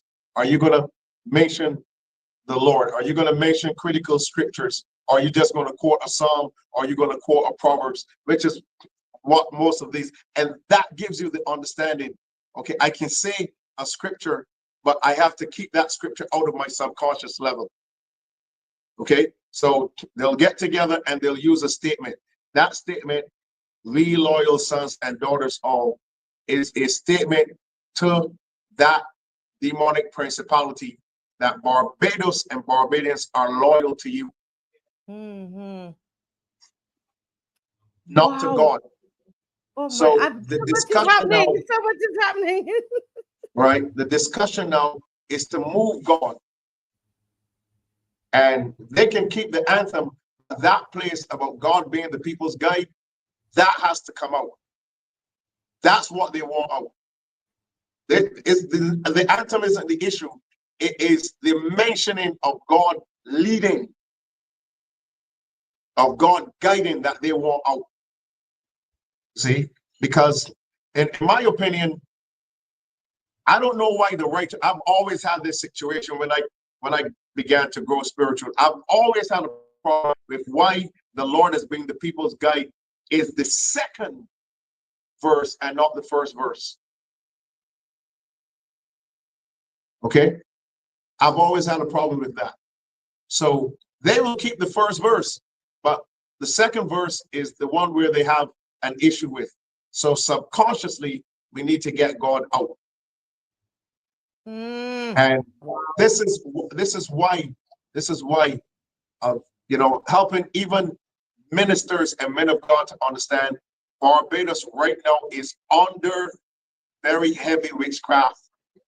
I do not know what it's going to take to help them to understand and believe this.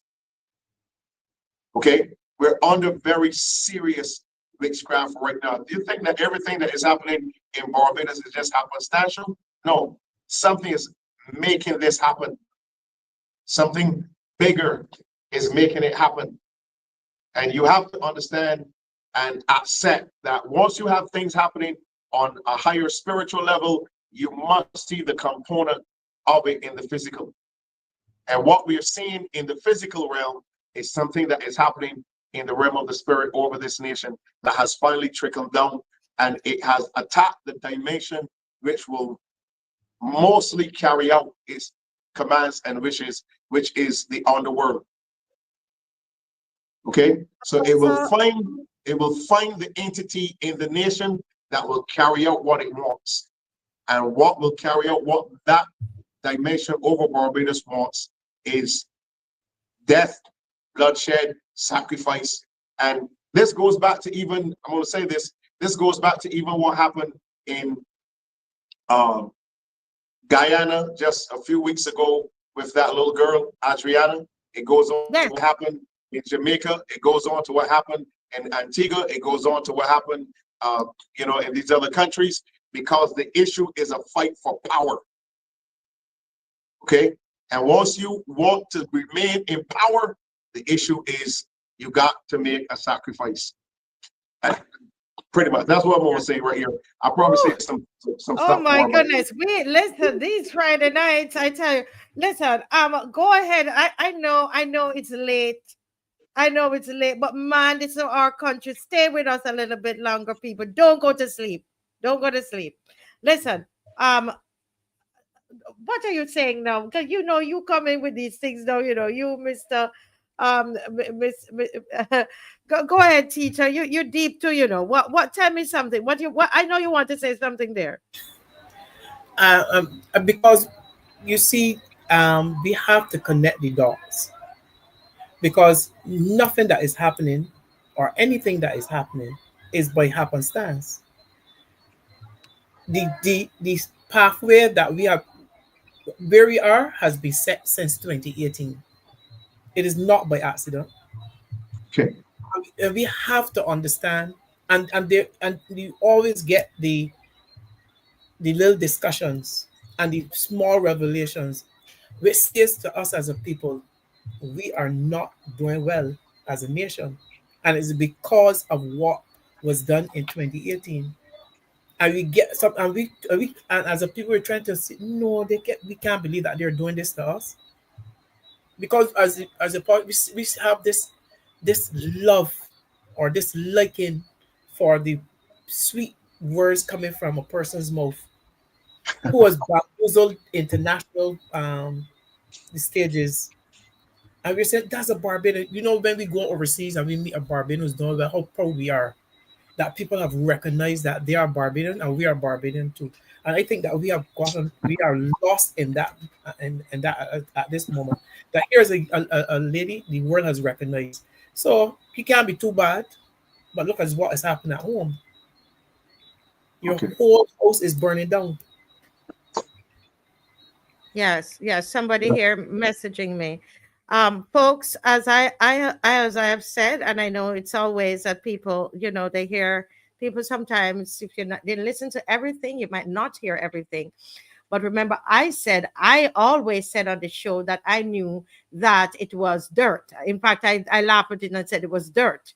Okay. So I am just saying what I'm saying is that I am in touch with the Ghanaian, the people in Ghana, and I know the articles that came out of Ghana, and I'm saying to them that it was also told to the Ghanaian people that it was bones. When I tried to convince some of the officials that it was not, it was soil, when I was told, they didn't even believe me.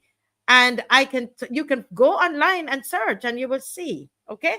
In fact, the article that I just sent to this viewer actually said body remains, and it says body, BODY.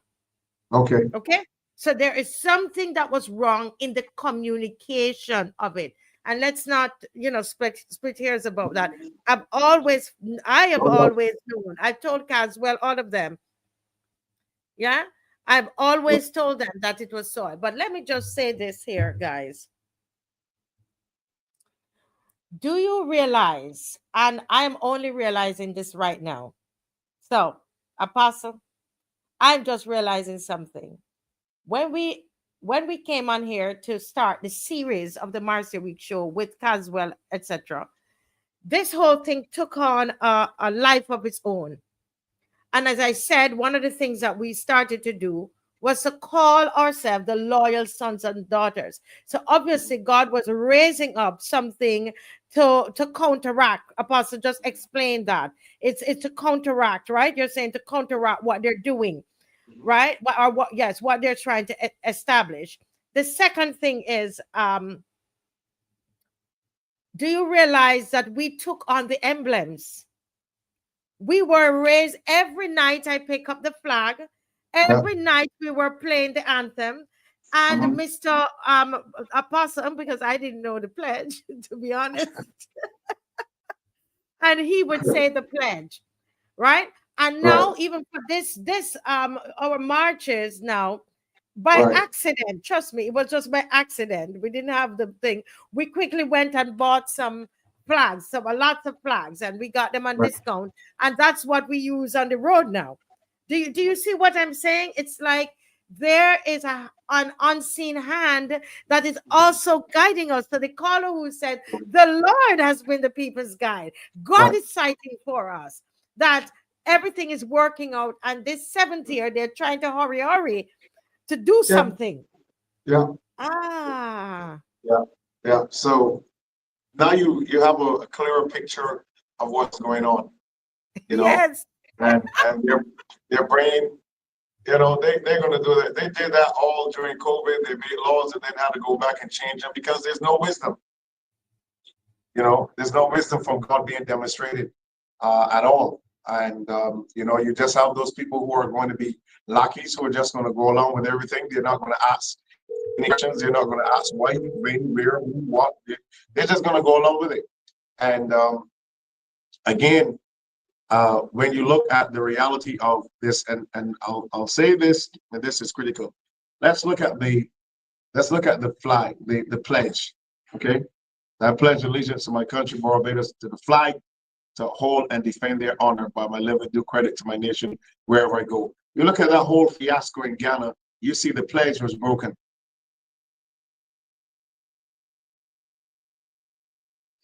How do you come back here and be the prime minister and broke the pledge?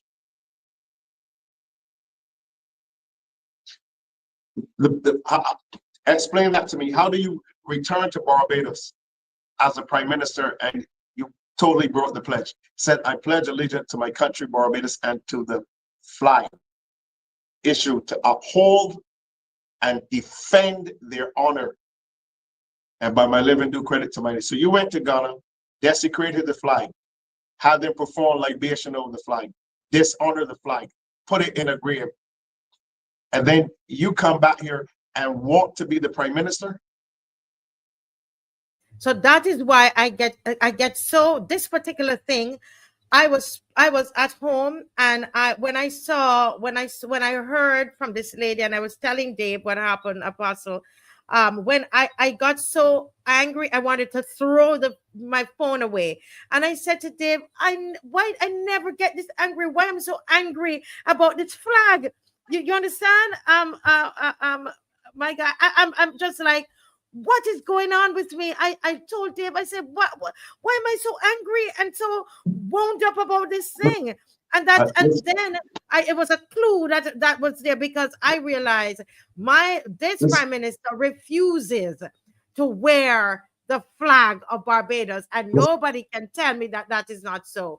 Go and look at her all official event, no flag. But there's a caller. Go caller. 1 second, caller. Good night. This is a very interesting and discussion. I'm loving it because the foolishness is being exposed, and I pray that we will be believing and not doubting. I just wanted to confirm what Apostle was saying about the part about the Lord has been people's bread is what they wanted out of the the national anthem. Last night's town hall meeting, I thought it was interesting from a curious point of view, that this lady got up and she said, "I'm glad we've gone to the national anthem, because I had written something about it. I actually we written it, and I just wanted to share my perspective." Now, there are a couple of things that she took out of the anthem, and she was saying, besides what I'm saying now, she said the Lord has been a people's guide that need to be out. We need to put in there, the ancestors have been our guide. Watch yourself now.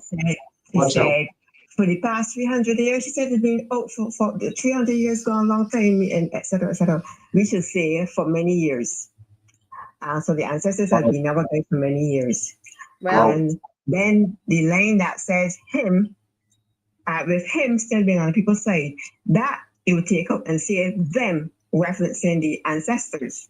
So I'm like, So there are other things she also took out, but those were striking. And the panel, at the end of her presentation, said to her, "Can we get a copy of that, submission?" And she said, "Yes, she has no problem." That was planned. I was about to say, listen, I went into and you did it. That was a plan, Kathy. They knew that was coming. That was, oh my goodness. You saw me lean in like this. I leaned in to say, Mr. Bob, to say that's a plant. That person was planted.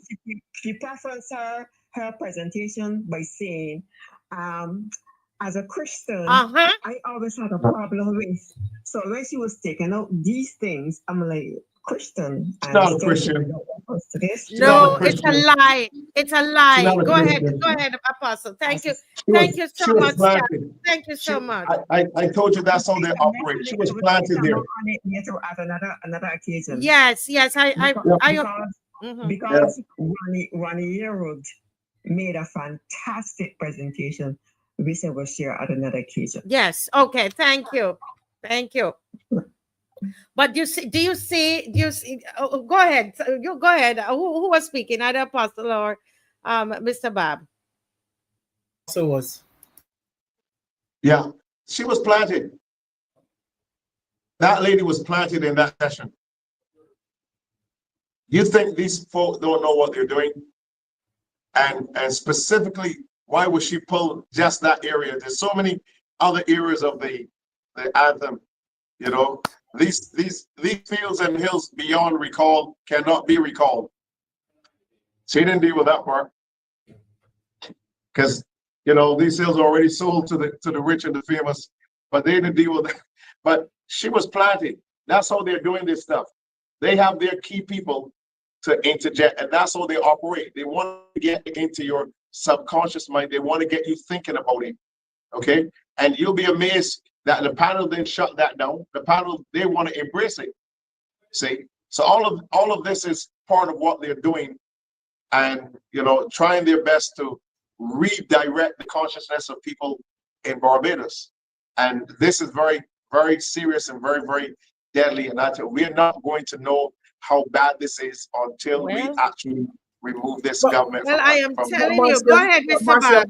Who tell them that Barbadians, what survey was carried out to say to us or to say to them that Barbadians are uncomfortable with their history? Okay. I don't recall any. I don't know. I'm trying to find out. Where is it? It's a good question. That's what I've been saying. You said it way better than I did. But that's what I've been saying. Who told you that we had a problem with it? Nobody. There was nobody saying they had a problem. They had that little plant there to talk about, and you hear that I'm a Christian. Which Christian going to come up and talk about the take out the name of the Lord out of it and put anything else inside of there? No, they do that, and they oh my goodness, I tell you. That just even a calling program. Oh, you don't support this government, but.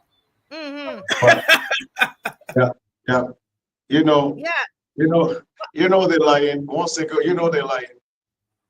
Yeah. But you know the thing is this, and I will say this here, and we're going to end. But I want to say something to Barbadians. Come on, open your eyes and stay up. Don't fall asleep now. It's Friday night. Come on, you can get up late tomorrow. Listen, Barbadians, you know what I found out this week? And I've done so much studies and reading on this, but I found out something this week. Well, your wife telling you it's time to go, right? Tell him you guys get me. I just got a thumbs up. That's what. I just got a thumbs up. Listen, tell her thank you. I'm getting so tell her you're on here and Mr. Bob, and I'm getting all these revelations, right? Listen, I went and I was studying Mr. Bob.